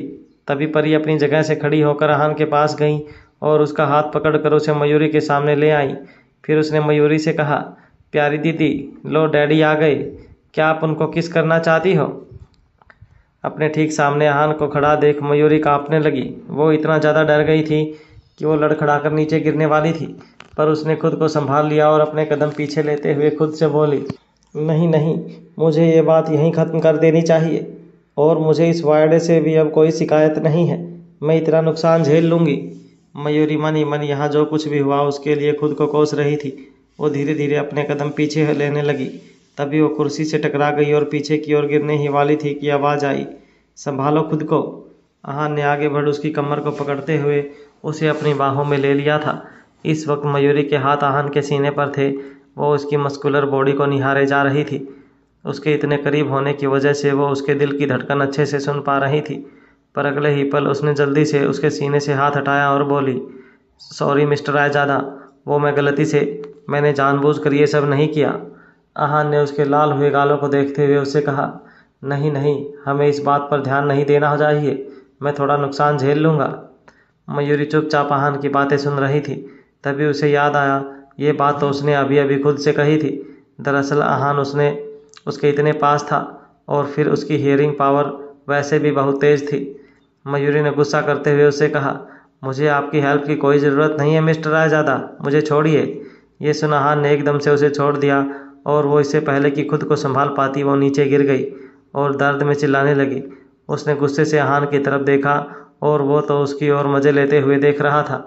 उसने कहा, मैं अपनी लाइफ में पहली बार ऐसे इंसान से मिला हूँ जो खुद को ही प्रॉब्लम में देना चाहती है। क्या अजीब लड़की है। अपनी बात खत्म करके वो परी के पास आ गया और उसे खाना खिलाने लगा। तभी उसने परी से कहा, परी आप अपनी प्यारी दीदी से थोड़ा दूर रहा करो, क्योंकि बेवकूफ़ी भी बिल्कुल बीमारी की तरह फैलती है। उसकी बात सुन मयूरी को बिना खाना खाए ही अपना पेट भरा हुआ लग रहा था। आज उसका पेट उसके 3 तानों से ही भर गया था। वो वहाँ से अपने रूम में चली गई और सुजल को मैसेज किया, मुझे आज बहुत गुस्सा आ रहा है। पता नहीं सहान रायजादा जैसे इंसान इस दुनिया में क्यों होते हैं। अगर रायजादा मैंसन में इतने गार्ड्स नहीं होते तो मैंने अब तक इस घर में आग लगाकर उसे जला दिया होता। उसे इतना गुस्से में देखकर सुजल ने उससे कहा, पर हुआ क्या ये तो बताओ। मयूरी गुस्से से चिढ़ते हुए कहने लगी, ये सब मैं तुम्हें अभी नहीं बताऊंगी, बस अभी मेरा मूड ख़राब है। तभी सुजल ने उसे शांति से कहा, अच्छा थोड़ा रिलैक्स करो और अच्छी चीज़ों के बारे में सोचो। तुम कितनी सुंदर और प्यारी हो, तुम्हें इतनी टेंशन नहीं लेनी चाहिए, बस हिम्मत रखो, सब ठीक हो जाएगा। उसकी बात सुन मयूरी उदास होते हुए बोली, तुम बहुत बदल गई हो सुजल। पहले जब मुझे जॉब करने में प्रॉब्लम होती थी तो तुम मुझे उस जॉब को ही छोड़ देने के लिए कहती थी और साथ ये भी कहती थी कि तुम मेरा ध्यान रखोगी, पर अब तो तुम मुझे सिर्फ शांत रहने को कह रही हो। तभी सुजल को कोई काम आया और उसने कहा, चलो अपना ध्यान रखना, मुझे जाना होगा, बाय। मयूरी को इस वक्त आहान पर बहुत गुस्सा आ रहा था। वो अपने बेड पर लेट गई और वहाँ पड़े हुए तकिए को उठाकर उसे आहान का चेहरा समझकर ज़ोर ज़ोर से मारने लगी। ये सब करने के बाद वो थोड़ी देर वहीं बेड पर ही लेटी रही। कुछ देर बाद उसका गुस्सा शांत हो गया। तब उसे भूख भी लगने लगी थी। खाली पेट उसे नींद नहीं आने वाली थी, इसलिए उसने सोचा कि वो अपनी भूख मिटाने के लिए नूडल्स खा ले। पर जैसे ही वो लिविंग रूम में पहुंची उसने देखा कि नौकर डाइनिंग रूम के सामने किसी गार्ड की तरह खड़ा था और जब उसकी नज़र मयूरी पर पड़ी तो वो उसे ऐसे देखने लगा जैसे वो कोई राक्षस हो और मयूरी ने उसके राज्य में आकर हाहाकार मचा दिया हो। तभी मयूरी के पेट से आवाज़ आने लगी। वो उस नौकर को बताना चाहती थी कि उसे भूख लगी है, पर उसके बताने से पहले ही बात उसके पेट ने कह दी थी। उसने एम्बैरेस्ड होकर अपना पेट कवर किया और नौकर से कहने लगी, आप अभी तक सोए नहीं। नौकर ने एक नज़र मयूरी पर डाली, फिर साइड होकर उसे किचन में जाने का रास्ता दे दिया। मयूरी आगे बढ़ी तो वो खुद भी उसके पीछे किचन में चला गया। डाइनिंग टेबल पर कुछ डिब्बे रखे हुए थे। नौकर ने जैसे ही उन्हें खोला उनमें से खाने की खुशबू आने लगी। उनमें पनीर की सब्जी, दाल चावल और फुलके थे। अपने सामने इतने टेस्टी खाने को देखने के बाद भूखी मयूरी रोने को आ गई थी। उसने उस नौकर से कहा, पहले मुझे लगता था कि आप मुझे पसंद नहीं करते, पर मुझे नहीं पता था कि आप मेरे बारे में इतना सोचते हैं कि आपने मेरे लिए इतना टेस्टी खाना बचा कर रखा। मैं सच में बहुत बड़ी डोबी हूँ। नौकर हैरानी से उसकी बात सुन रहा था, पर जब उसने मयूरी को रोते हुए और उसके लिए ये सब कहते हुए देखा तो उसके चेहरे पर स्माइल आ गई। दरअसल आहान ने जाने से पहले उसे ये इंस्ट्रक्शंस दिए थे, मयूरी ने खाना नहीं खाया है, थोड़ी देर में उसे तेज़ भूख लगेगी, वो ऐसी हालत में सो नहीं पाएगी, इसलिए उसके लिए कुछ बना दो। जब आहान ने उसे ये बात कही थी तब वो नौकर भी बहुत शॉक्ड हो गया था, क्योंकि उसके बॉस ने आज तक किसी के लिए भी इतनी केयर नहीं दिखाई थी। नौकर को मयूरी के लिए खाना बनाने के साथ साथ उसने उसे भी ये भी कहा था कि उसे ये बात पता नहीं लगनी चाहिए कि उसे ऐसा करने के लिए आहान ने कहा था। उस नौकर को ये बात समझ नहीं आ रही थी कि आखिर आहान ने उसे मयूरी को इस बारे में बताने के लिए क्यों मना किया था। उसे इस वक्त ऐसा फील हो रहा था जैसे मयूरी ने आहान पर कोई जादू कर दिया था और आहान उसे धीरे धीरे पसंद करने लगा था। नौकर को पहले यही लग रहा था कि मयूरी यहाँ खाना खाने नहीं आएगी, पर जैसा आहान ने कहा था वो आ गई थी। नौकर अपने ख्यालों में ही खोया था और मयूरी अपना खाना खा रही थी। तभी मयूरी ने उसे पूछा, क्या आप मेरे साथ खाना खाना चाहेंगे? ये सुनकर नौकर कहीं खो गया था। वो सोच रहा था कि अगर आहान ने उसे मयूरी के साथ खाना खाते देख लिया और बातों बातों में उसके मुंह से सब सच निकल गया तो क्या हुआ? आप कहाँ खो गए? मयूरी की आवाज़ दोबारा सुन वो अचानक अपने ख्यालों से बाहर आया और हड़बड़ी में उसके मुंह से निकल गया, नहीं नहीं साहब, मैंने इन्हें कुछ नहीं बताया। उसकी बात सुन मयूरी खाना खाते खाते रुक गई और अपने आसपास देखकर बोली, मिस्टर रायज़ादा कहाँ है? मिस्टर रायज़ादा, यहाँ तो कोई नहीं है। उसने अपने मुंह का निवाला बड़ी मुश्किल से निकला और थोड़ा कंफ्यूज होते हुए उससे नौकर से पूछा, आप ठीक तो हैं? उसने अपनी स्पून नीचे रखी। वो उसके माथे को छूकर ये देखना चाह रही थी कि उसकी तबीयत तो ठीक है, पर उससे पहले ही उस नौकर ने मयूरी को ऐसा करने से रोक दिया। वो इस वक्त कहीं खोया हुआ नजर आ रहा था, पर तभी उसने मयूरी की तरफ देखते हुए उससे कहा, मैंने तुम्हारा खाना बना दिया है, तुम पेट भर कर खाना खा लेना और फिर सोने चली जाना। इतना कहकर वो वहाँ से चला गया। उसके तेज़ी से चलते हुए कदम देखकर ऐसा लग रहा था जैसे कोई उसकी जान लेने के लिए उसका पीछा कर रहा हो। मयूर को थोड़ा अजीब सा लगने लगा। उसने अपने मन में सोचा, क्या उस नौकर ने अपनी मर्जी से मेरा खाना नहीं बनाया था? पर उसे मेरे लिए खाना बनाने को किसने कहा होगा? कहीं उस वाड़े ने उसे ऐसा करने को तो नहीं कहा? पर अगले ही पल उसे भी याद आया कि कैसे आज उसने उसे गिरा दिया था। वो पल याद आते ही उसका चेहरा गुस्से से लाल हो गया। वो खड़ूस वायडा वो मेरे लिए नौकर से कहकर खाना बनवाए? ऐसा हो ही नहीं सकता, ये बिल्कुल इम्पॉसिबल है। मुझे लगता है सब परी ने उस नौकर को करने को कहा होगा। वैसे भी उसे मेरी कितनी फिक्र रहती है, कितनी प्यारी बच्ची है परी, किसी को भी उससे प्यार हो जाए। अच्छे से खाना खा लेने के बाद मयूरी अपने रूम में जाकर सो गई।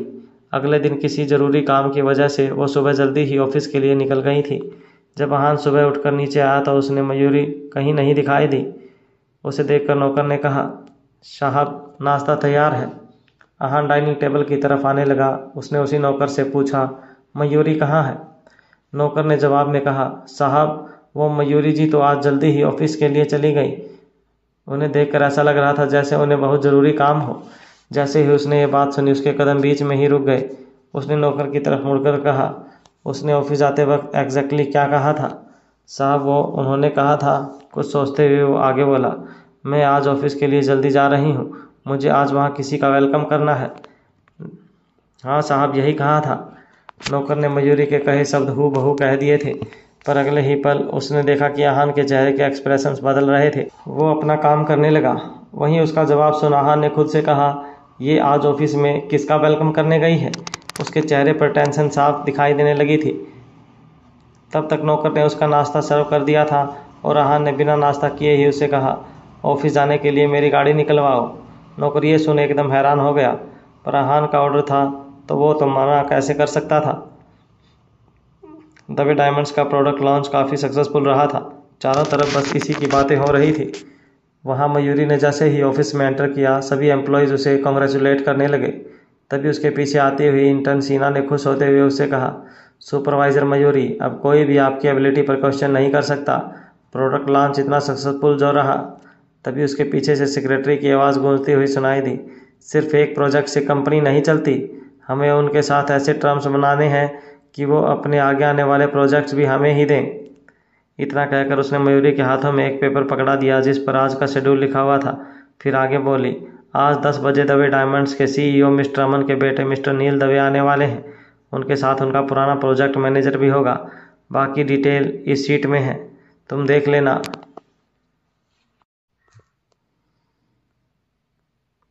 मयूरी ने आगे बढ़कर सेक्रेटरी से डॉक्यूमेंट ले लिए।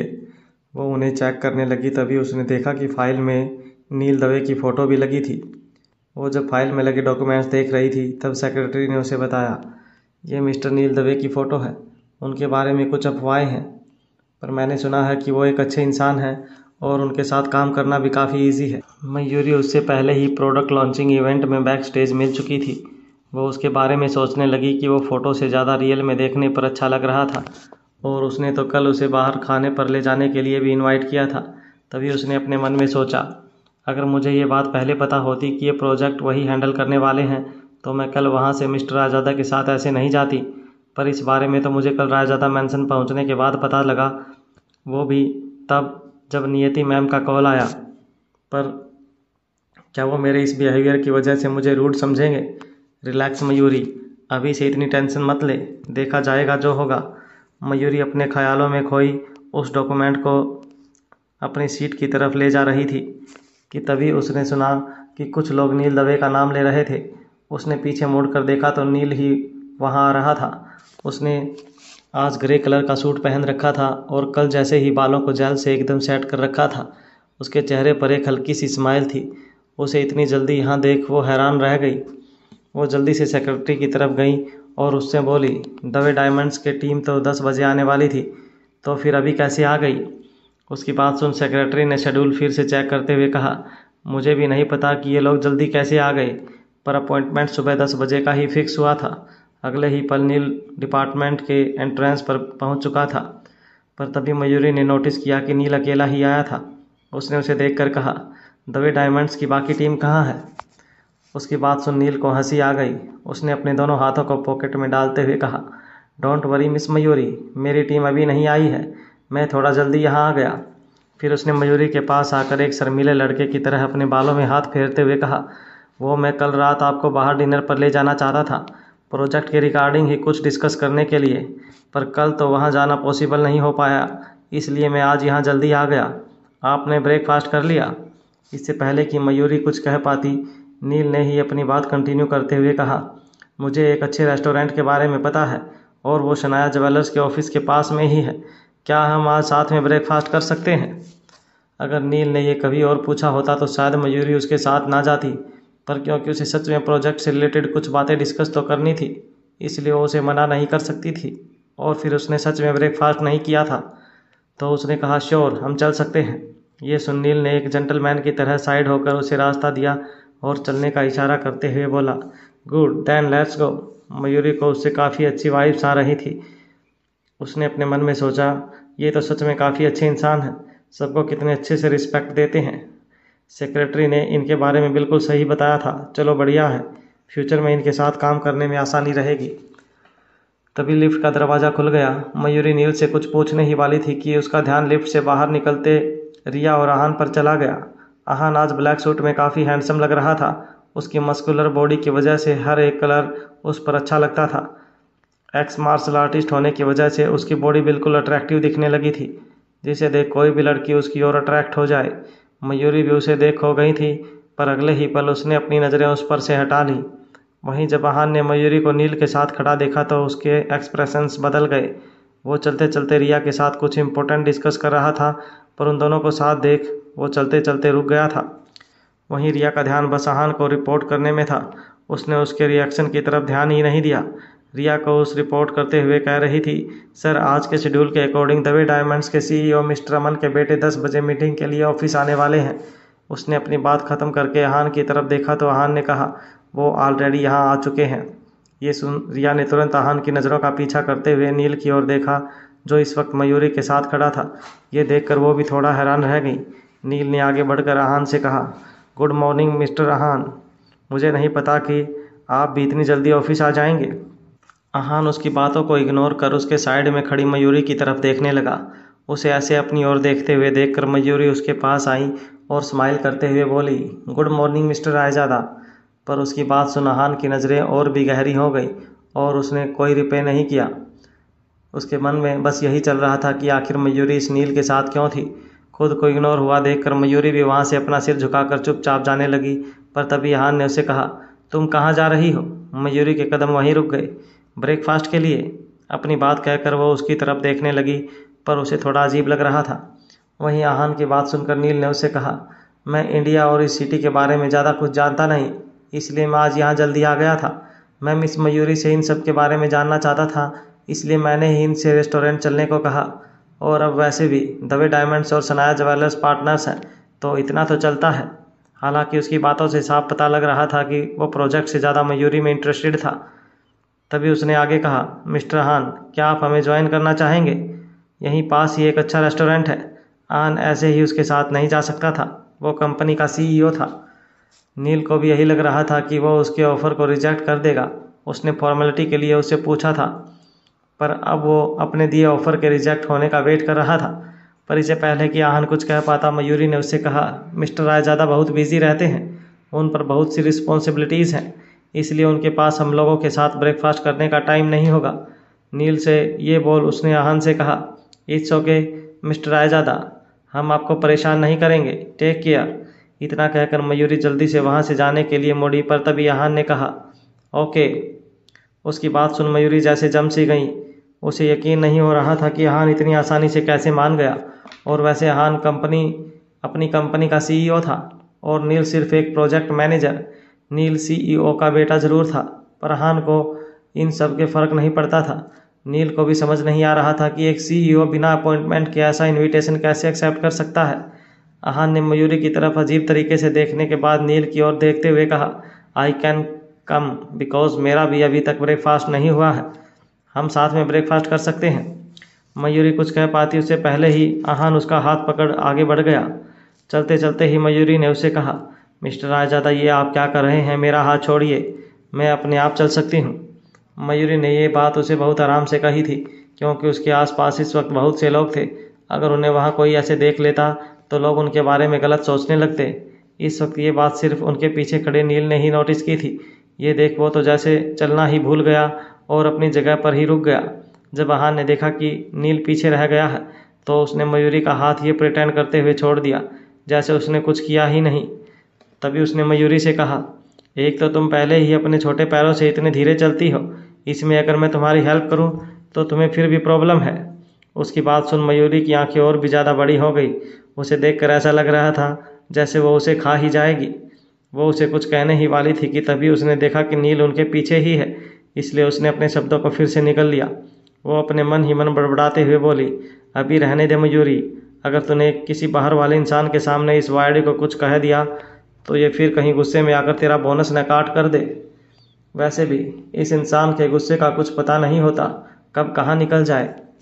जब नील ने देखा कि वहाँ की सिचुएशन थोड़ी ऑकवर्ड हो रही है, तो उसने आगे आकर स्माइल करते हुए आहान से कहा, ये तो बहुत अच्छी बात है मिस्टर हान कि आप भी हमारे साथ चल रहे हैं। इसी बहाने मैं आपसे कुछ वर्क रिलेटेड चीज़ों पर आपकी एडवाइस भी ले लूँगा। चलते चलते नील उसे बता रहा था कि उसने ऑलरेडी उस रेस्टोरेंट में रिजर्वेशन कर लिया है। उसके बाद वो तीनों रेस्टों के लिए जाने लगे। उन तीनों को वहाँ से निकलते देख रिया अपने ख्यालों में गुम वहीं खड़ी रह गई थी। वो भी यही सोच रही थी कि आहान उनके साथ नहीं जाएगा, पर आहान न जाने के लिए हाँ कह दिया था। वो इसी बारे में सोच रही थी और इतने में वो तीनों वहाँ से आगे बढ़ गए थे। अगले ही पल अपने ख्यालों से बाहर आकर उसने उन्हें फॉलो किया। शनाया ज्वेलर्स का ऑफिस जिस जगह पर था वो सबसे expensive and post commercial area कहलाता था। वहाँ के छोटे से वर्क एरिया की प्राइस भी बहुत हाई थी। शनाया ज्वेलर्स तो एक बहुत बड़ी बिल्डिंग थी, इसलिए उसके पास बना रेस्टोरेंट भी काफ़ी अच्छा था। नील ने जो रेस्टोरेंट चूज़ किया था वो वहाँ के खाने के साथ साथ वहाँ के रेट्स भी काफ़ी हाई थे। वो तो अच्छा था कि नील ने वहाँ पर पहले ही सीट्स बुक करवा ली थी, वरना वहाँ पर सीट नहीं मिलने वाली थी। आहान और नील आगे आगे चल रहे थे और मयूरी अब भी धीरे धीरे चल रही थी। आहान ने फिर से उसकी तरफ देखते हुए कहा, छोटू, क्या तुम थोड़ा जल्दी नहीं चल सकती? उसकी बात सुन मयूरी उसे घूर कर देखने लगी। उसने उसका नाम ही छोटू रख दिया। ये सोचकर तो उसका उसे मारने का मन कर रहा था। आहान ने अब नाम रखा सो रखा। मयूरी ने तो पहले दिन से ही उसका नाम वाइडो रख दिया था, पर वो ऐसे कैसे उसे पब्लिक में छोटू कह सकता था। वो खुद से बड़बड़ाई, अगर मेरी जगह इसने ये बात किसी और लड़की को कही होती तो इसका मार मार कर कीमा बना देती। खैर बॉस है मेरा, मैं इसे चाहकर भी कुछ नहीं कह सकती। मारे तो सब सहना पड़ छे। उसकी बात सुन मयूरी जल्दी जल्दी चलकर आगे बढ़ने लगी। वहीं आहान को भी मयूरी के एक्सप्रेशंस देखकर समझ आ गया था कि वो मन ही मन उस पर गुस्सा हो रही है। उसने अपने मन में कहा, तुम भी तो मुझे वायडो, खड़ूस और भी ना जाने क्या क्या बोलती हो। आज मैंने भी तुम्हें इन सब का बदला ले ही लिया। इतना सोच वो स्माइल करने लगा। नील आहान और मयूरी को रिस्पेक्ट के साथ वहाँ ले आया था। उसे देखकर ऐसा लग रहा था जैसे उसने उस प्राइवेट रूम को बुक करने के लिए बहुत एफर्ट्स किए हैं। उसने अहान से कहा, मिस्टर हान, आप एक बार यहाँ का मेनू देख लीजिए।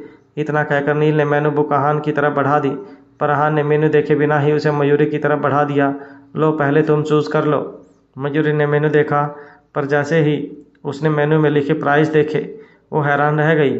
उसने जल्दी से अपने दोनों हाथों से कसकर मेनू बुक बंद कर दी। उसे ऐसा करते देख नील ने उससे पूछा, क्या हुआ, क्या तुम्हें यहाँ की डिशेस पसंद नहीं आई? हेलो गाइस, हमारे यूट्यूब चैनल पर आपका स्वागत है। अगर आपको वीडियोस पसंद आ रही हैं तो प्लीज़ लाइक करें, कमेंट करें और शेयर करें। अगर आपने चैनल को अभी तक सब्सक्राइब नहीं किया है तो प्लीज़ चैनल को सब्सक्राइब करें। मयूरी रेस्टोरेंट में आने के बाद मेनू देख रही थी, पर वहाँ के रेट्स देखकर उसने अचानक ही मेनू बुक बंद कर दी। उसे ऐसा करता देखकर नील ने हैरानी से उससे पूछा, क्या हुआ, तुम्हें यहाँ की डिशेस पसंद नहीं आई? अहान को भी उसका ये रिएक्शन कुछ समझ नहीं आया था, पर नील ने बहुत कंसर्न दिखाते हुए बहुत प्यार से मयूरी से ये सवाल किया था, इसलिए अहान उसकी ओर घूर कर देखने लगा। मयूरी का ध्यान अहान की तरफ नहीं गया था, इसलिए उसने नील की बात सुन कहा, एक्चुअली बात टेस्ट की नहीं है, पर यहाँ का खाना बहुत कॉस्टली है और बेवजह हम आपका इतना खर्चा नहीं करवा सकते। अहान ने जैसे ही उसकी बात सुनी उसके चेहरे के एक्सप्रेशंस बदलने लगे। वो अपने मन में यही सोच रहा था कि अभी तक इन दोनों को मिले ज़्यादा टाइम भी नहीं हुआ है और उसे अभी से उनकी इतनी फ़िक्र है कि वो उसके पैसे बचाना चाहती है। उसकी ये बात सुन नील भी हैरान था। उसकी बात से उसे ऐसा लग रहा था जैसे वो पहली बार इतनी सिंपल लड़की से मिला था जो उसके पैसे तक खर्च नहीं करवाना चाहती थी, वरना आजकल तो लड़कियां बेवजह महंगी महंगी जगह पर जाना और दूसरों के पैसे खर्च करवाना पसंद करती हैं। तभी उसने उसके हाथों से मेनू लेते हुए और हंसते हुए कहा, हाँ, ये रेस्टोरेंट थोड़ा एक्सपेंसिव है, पर यहाँ के खाने की क्वालिटी और टेस्ट बहुत बढ़िया है। अच्छा, लीव इट। ये बताओ आप क्या खाना चाहोगे? क्या मैं आपके लिए कुछ ऑर्डर कर दूँ? आप जैसी खूबसूरत और टैलेंटेड लड़की के लिए मुझे ये करना अच्छा लगेगा। उसकी बात सुन मयूरी ने अहान की तरफ देखा, पर जब उसे देखा कि वो उसे कुछ नहीं कह रहा तो उसने पानी पीते हुए नील की तरफ देख जवाब दिया, मैं खाने में चूज़ी नहीं हूँ, मुझे कुछ भी चलेगा, वरना आप ही मुझे कुछ रिकमेंड कर दें। उसकी बात सुना उसने कहा, ओके, आई थिंक यहाँ का चिली चीज़ टोस्ट और पास्ता काफ़ी अच्छा है, एंड यस, यहाँ की पेस्ट्री भी काफ़ी अच्छी है, सो वी शुड ट्राई। नील मीनू दिखाते हुए मयूरी से कह रहा था। उसकी बात सुन मयूरी ने भी उससे सहमत होते हुए अपना सिर हाँ में हिला दिया। उसके बाद नील ने वेटर को बुला ऑर्डर दे दिया। वो दोनों बस एक दूसरे से ही बातें किए जा रहे थे। ये देखकर अहान ने अपने हाथ में पकड़े पानी के गिलास को इतना कस कर पकड़ लिया कि उसके हाथ की नसें भी दिखने लगीं। अचानक से उसने ज़ोर से वो पानी का गिलास टेबल पर रखा तो आवाज़ सुन उन दोनों का ध्यान भी उसकी ओर चला गया। जब अहान ने देखा कि वो दोनों उसे ही देख रहे हैं तो उसने थोड़ा नॉर्मल होते हुए कहा, सॉरी, एक्चुअली गिलास हाथ से छूट गया। उसे भूलने का एहसास होते ही मयूरी ने जल्दी से मेनू उसे देते हुए कहा, हमने ऑर्डर दे दिया है, आप भी इसमें से कुछ ऑर्डर कर लीजिए। नील और उसके लिए उसके मुंह से हम कहते सुन तो अहान के चेहरे के एक्सप्रेशंस और भी ज़्यादा बिगड़ गए। एक नज़र मेनू पर डालकर उसने मयूरी की तरफ देखा जो नील के कुछ ज़्यादा ही करीब थी। तभी उसने नील से कहा, मुझे भी इन डिशेज़ के बारे में कुछ खास नहीं पता, तो तुम ही ऑर्डर कर दो। उसकी बात सुन मयूरी अपने चेहरे और उसके करीब लाकर बैठ गई। उसने मीनू की तरफ इशारा करते हुए कहा, मैंने चिली चीज़ टोस्ट और पेस्ट्री ऑर्डर की है। मिस्टर नील का सजेशन था तो आई एम श्योर वो अच्छे ही होंगे। इतना कहते कहते वो उसके काफ़ी करीब आ गई थी। वहीं अहान भी उसके हाथ में पकड़े मीनू को ठीक से न देख पाने की वजह से उसके काफ़ी करीब आ गया था। मयूरी का ध्यान मीनू की तरफ था, पर अहान उसे ही देख रहा था। वो जब डिशेज़ के बारे में बात कर रही थी तो उसके बाल उड़ रहे थे, जिसमें वो और भी ज़्यादा खूबसूरत लग रही थी। तभी उसने अपना सिर उठाकर अहान से पूछना चाहा कि वो उसके लिए क्या ऑर्डर करे। तब अहान भी अपने ख्यालों से बाहर आया और उसने हल्के से खांसते हुए कहा, तुमने अपने लिए जो ऑर्डर किया है मेरे लिए भी वही ऑर्डर कर दो। अहान ने तो ठीक से इस बात को नोटिस भी नहीं किया था कि उसने अपने लिए क्या ऑर्डर किया है और उसने अब तक डिशेज़ के बारे में उसे क्या बताया है, क्योंकि वो तो अब तक मयूरी में ही खोया हुआ था। उसकी बात सुन मयूरी ने वहाँ के वेटर को ऑर्डर देते हुए कहा, सुनिए, मुझे इनके लिए भी सेम ही ऑर्डर करना है। उसके इतना कहते ही प्राइवेट रूम का दरवाज़ा खुल गया और वहाँ से रेस्टोरेंट का मैनेजर अंदर आया। तभी उसका ध्यान आहान पर गया। उसने सीधे आहान के पास आकर कहा, मिस्टर आहान, आप हमारे रेगुलर कस्टमर हैं, आप यहाँ एक ऑर्डिनरी रूम में कैसे बैठ सकते हैं? मैं अभी स्टाफ से कह देता हूँ, वो आपको एक पर्सनल प्राइवेट रूम दिखा देगा। मैनेजर के इतना कहते ही वहाँ अजीब सा माहौल बन गया।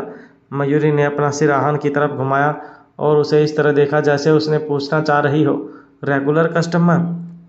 पर इसने तो कहा था कि इसे यहाँ की डिशेज़ के बारे में कोई आइडिया नहीं है। मयूरी को ऐसे देख आहान ने उसे कहा, एक्चुअली मुझे यहाँ आए काफ़ी टाइम हो गया था, इसलिए मुझे यहाँ की डिशेज़ के बारे में इतना ध्यान नहीं रहा। आहान की बात सुन मैनेजर को भी लगा कि शायद उसे ये बात अभी नहीं करनी चाहिए थी। उसने सिचुएशन को संभालते हुए कहा, यस मिस्टर आहान, सही कह रहे हैं, वो आज यहाँ काफ़ी टाइम बाद आए हैं, पर पहले वो हमारे रेगुलर कस्टमर हुआ करते थे। फिर उस मैनेजर ने आहान की तरफ देखते हुए कहा, मिस्टर आहान, क्या आप प्राइवेट रूम में चलना चाहेंगे? उसकी बात सुन आहान ने तुरंत मयूरी की तरफ देखा। वो पहले ही इतनी महंगी जगह पर खाने के इनविटेशन से घबराई हुई थी। उसे अगर प्राइवेट रूम में बैठना पड़ा तो कहीं उसकी भूख ही ना मर जाए। यही सब सोचकर उसने धीरे से मैनेजर से कहा, नहीं, उसकी कोई ज़रूरत नहीं है। उसके ऐसा कहते ही मयूरी थोड़ा डिसअपॉइंटमेंट हो गई और उसने एक आह भरी। उसे ऐसे देख आहान ने हैरानी से अपनी आईब्रो उठा उससे कहा, क्या तुम प्राइवेट रूम में बैठना चाहती हो? ये सुन मयूरी ने जल्दी से कहा, यह जगह भी काफ़ी अच्छी है, पर मैं देखना चाहती थी कि प्राइवेट रूम कैसा दिखता है, वैसे भी इसमें कौन से पैसे खर्च होंगे। उसकी बात सुन आहान को ऐसा फील हुआ जैसे मयूरी सिर्फ नील के पैसे बचाना चाहती थी, पर उसके पैसे खुशी खुशी खर्च करना चाहती थी। इस बात से गुस्सा होकर उसने मयूरी को खुद से थोड़ा दूर बैठ जाने को कहा। वहीं उसके ऐसे रिएक्शन पर मयूरी को लगा कि शायद उसे उसकी बात पसंद नहीं आई, इसलिए वो उसे कोसते हुए अपनी सीट पर आकर बैठ गई। वायड़ा खड़ूस। वहीं नील काफ़ी टाइम से मयूरी और आहान को नोटिस कर रहा था। वो दोनों बस अपने में ही लगे हुए थे। ये देखकर उसे ये फील होने लगा कि शायद उसकी यहाँ कोई ज़रूरत नहीं है। पर कुछ देर बाद उसने मयूरी से काम से रिलेटेड कुछ बातें डिस्कस करना शुरू कर दी। उसने मयूरी से कहा, इंडिया वापस आने से पहले मुझे किसी ने बताया था कि सुहाना को प्रोडक्ट की मार्केटिंग के लिए कन्विंस करना इम्पॉसिबल है। यहाँ तक कि मैंने भी ऐसा चैलेंज लेने का कभी नहीं सोचा था, पर सीरियसली तुमने ये कर दिखाया। नील काम की बातों के बीच बीच में मयूरी की तारीफ भी करता जा रहा था। अगर आपकी जगह कोई और होता तो वो इस बारे में सुनकर ही गिव अप कर देता, पर आपने ऐसा नहीं किया। आप सच में काफ़ी टैलेंटेड हैं। वहीं नील की बात सुनकर मयूरी ने हल्के से अपना सिर आहान की तरफ घुमाया। उसकी शक्ल देख वो अपने मन में ही यही सोच रही थी कि क्या उसे ये बताना चाहिए कि उसमें आहान ने भी उसकी हेल्प की थी। उसकी मदद से ही ये सब पॉसिबल हो पाया था। पर इस वक्त उसने इस बारे में कुछ भी कहना सही नहीं समझा। पर अगले ही पल मयूरी ने धीरे से नील से कहा, एक्चुअली सुहाना से बात करना इतना भी मुश्किल नहीं था। उसके बारे में तो फालतू में अफवाहें फैला रखी हैं, वो तो बहुत सिंपल और स्वीट है। उसकी बात सुन नील हैरान होते हुए उससे कहने लगा, स्वीट? पर मैंने तो सुना था एक बार उसे कुछ गुंडों ने छेड़ने की कोशिश की थी और उसने उन गुंडों को बुरी तरह पीटा था, वो भी अकेले। ये सुन मयूरी ने झट से कहा, नहीं, वो उसने नहीं किया था। सुहाना का कुछ सेल्फ डिफेंस स्किल्स आती थी, पर उसके लिए इतने सारे गुंडों को मार गिराना पॉसिबल नहीं था। मयूरी को भी इस बात का पता उससे बात करने के बाद लगा कि उन गुंडों को सुहाना ने नहीं बल्कि विक्रांत ने मारा था। उस समय वो जानता था कि सुहाना एंटरटेनमेंट इंडस्ट्री में कदम रखने जा रही है। भले ही वो उससे अगेंस्ट हो, पर फिर भी वो हमेशा उसे प्रोटेक्शन देता था, आज भी करता है। एक्चुअली जब सुहाना इंडोर्समेंट के लिए वहाँ के बॉस से मिलने गई तो वो वहाँ अपने बॉडीगार्ड के साथ गई थी, पर विक्रांत भी उसका पीछा करता हुआ वहाँ आ गया था। पर तभी उस इंसान ने सुहाना का हाथ पकड़ लिया और उसका फ़ायदा उठाना चाहा। पर अचानक से विक्रांत उस रूम में चला गया और उसने उस इंसान को खूब मारा। इस इंसिडेंट के बाद विक्रांत की पहचान छिपाने के लिए ये बात वहीं दबा दी गई थी और न्यूज़ इस तरह सबके सामने निकल कर आई कि सुहाना ने अकेले उन गुंडों को पीट दिया जो उसका फ़ायदा उठाना चाहते थे। मयूरी यही सब सोच रही थी कि तभी नील ने उसकी तरफ देख एक्साइटेड होते हुए कहा, अगर वो सब सुहाना ने नहीं किया तो किसने किया? उसकी बात सुन मयूरी अपने ख्यालों से बाहर आई और उसे कहने लगी, वो मुझे नहीं पता, बस मुझे इतना पता है कि सुहाना एक बहुत ही शांत और सुलझी हुई लड़की है और उसने वो सब नहीं किया था। मयूरी को ये भी पता था कि प्रोडक्ट लॉन्च के दिन भी विक्रांत ने ही सुहाना को बचाया था। यहाँ तक कि उसे ये भी पता था कि बाद में आशीष को पुलिस ने अरेस्ट कर लिया और उसका फैमिली बिजनेस भी डूबने की कगार पर आ गया था। तो इससे उसे ये बात तो श्योर थी कि ये सब सुहाना ने नहीं किया था, इन सब के पीछे विक्रांत का ही हाथ था। फिर उसे कुछ याद आया और वो आहान की तरफ देखने लगी। आहान ने उसे इस बारे में किसी से भी बात करने के लिए मना किया था। ये सोच वो थोड़ी घबरा गई, पर उसकी किस्मत अच्छी थी कि उसी वक्त उनका ऑर्डर आ गया। उस रेस्टोरेंट का मैनेजर खुद स्टाफ के साथ उन डिशेज़ को वहाँ लेकर आया था। उन्होंने आहान को सबसे पहले डिश सर्व करते हुए कहा, ये लीजिए मिस्टर हान, मैंने आपके लिए स्पेशली ये डिश प्रिपेयर करवाई है। ये स्पेशल वेजी सूप हमारे रेस्टोरेंट की स्पेशलिटी है। आई होप आपको ये पसंद आएगा। आहान को खाना सर्व कर देने के बाद मयूरी को भी सर्व कर दिया गया था। इतना टेस्टी खाना देखकर और उसकी खुशबू सूंघकर वो खुद को रोक नहीं पाई और मैनेजर के कहने से पहले ही वो सूप टेस्ट करने लगी। हालांकि गर्म होने की वजह से उसकी जीभ भी जल गई थी। तभी नील ने उसे कहा, क्या ये इतना टेस्टी है? वहीं जब आहान ने देखा कि मयूरी यहाँ का खाना बहुत एंजॉय करके खा रही है, तो उसका मन हुआ कि वो अपना खाना भी उसे ही दे दे। नील की बात सुन मयूरी ने कहा, हाँ ये बहुत ज़्यादा टेस्टी है। इतना कहकर वह उसकी ओर देखकर स्माइल करने लगी। इस वक्त वो अपनी पेस्ट्री खा रही थी और उसे ये आइडिया नहीं था कि पेस्ट्री की क्रीम उसके होठों के पास लग गई थी। नील ने उसे नोटिस कर लिया था, इसलिए उसने एक टिश्यू लिया और मयूरी की तरफ बढ़ने लगा। आहान ने जैसे ही ये देखा उसकी आंखें फैल गईं। तभी उसने जल्दी से एक बड़ा सा नैपकिन मयूरी के सिर पर डाल दिया। मयूरी ने जल्दी से उस नैपकिन को अपने सिर से हटाया। उसे कुछ देर तक तो ये समझ नहीं आ रहा था कि आखिर ये किसने किया, पर अगले ही पल आहान ने उससे कहा, तुम कितने गंदे तरीके से खाना खाती हो, छोटी बच्ची हो क्या? इस वक्त आहान उसे बहुत ही अजीब नज़रों से देख रहा था, पर अगले ही पल उसने हल्का सा खांस कर अपना रिएक्शन छुपाने की कोशिश की। उसकी बात सुन मयूरी अपने मन में उसे कोसने लगी, मैं बस पेस्ट्री ही तो खा रही थी, क्या हुआ अगर जल्दी खाते वक्त थोड़ी सी क्रीम मेरे होठों पर लग गई? इसका मतलब ये तो नहीं कि मुझे ऐसे सुनाएगा, खड़ूस वायडो। बड़बड़ाते हुए वो उस नैपकिन से अपना मुंह साफ करने लगी। मुंह साफ कर उसने नील से कहा, आई एम सॉरी मिस्टर नील, आपको ये बहुत सिली लग रहा होगा ना? उसकी बात सुन नील ने अपना रिएक्शन छुपाते हुए उसे कहा, नो नो इट्स फाइन, वैसे भी आप खाना खाते वक्त बहुत प्यारी लग रही थी।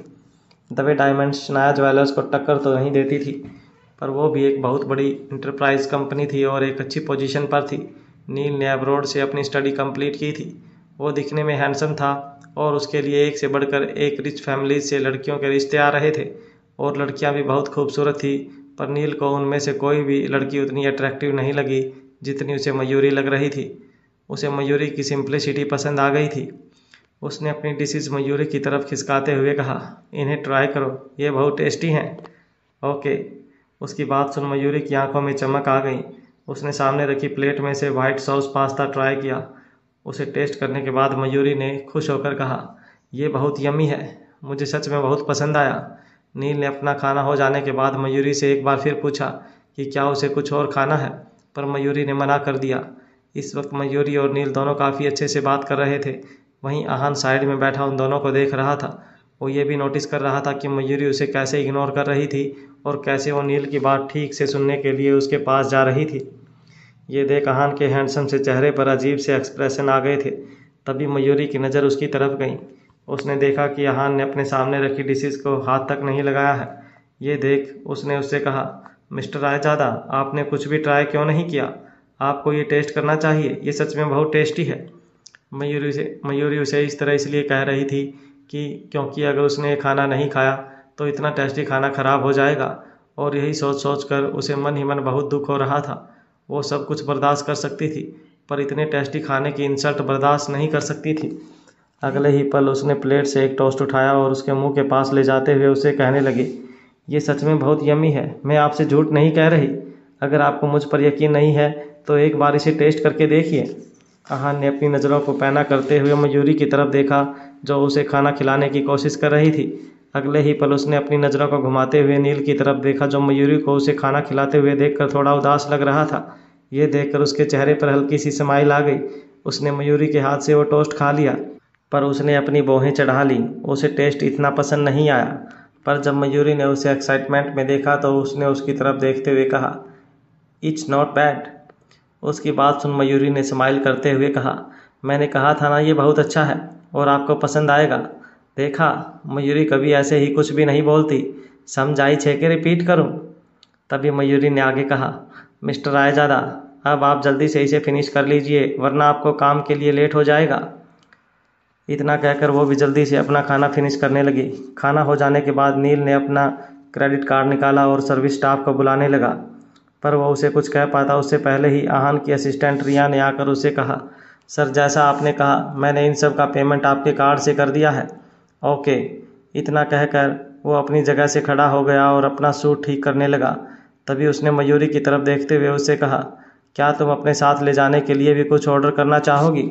उसकी बात सुन मयूरी हैरान हो गई और मन ही मन बड़बड़ाने लगी, अरे ये पत्थर दिल इंसान आज इतना सॉफ्ट हार्टेड कैसे बन गया?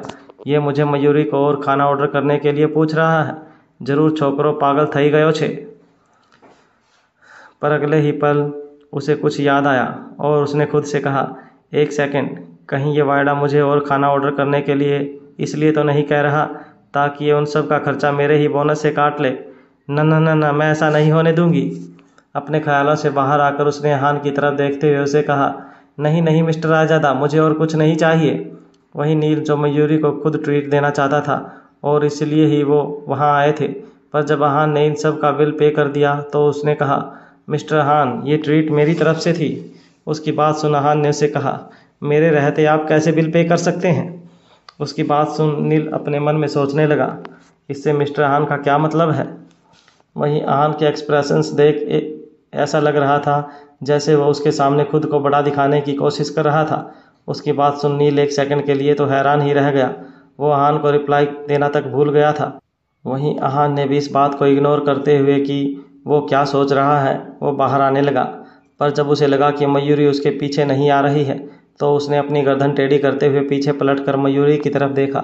जब मयूरी की नज़र आहान पर गई तो उसे लगा कि कहीं वो वापस से उसका हाथ पकड़कर उसको ना ले जाने लगे, इसलिए वो जल्दी जल्दी उसके पीछे आने लगी।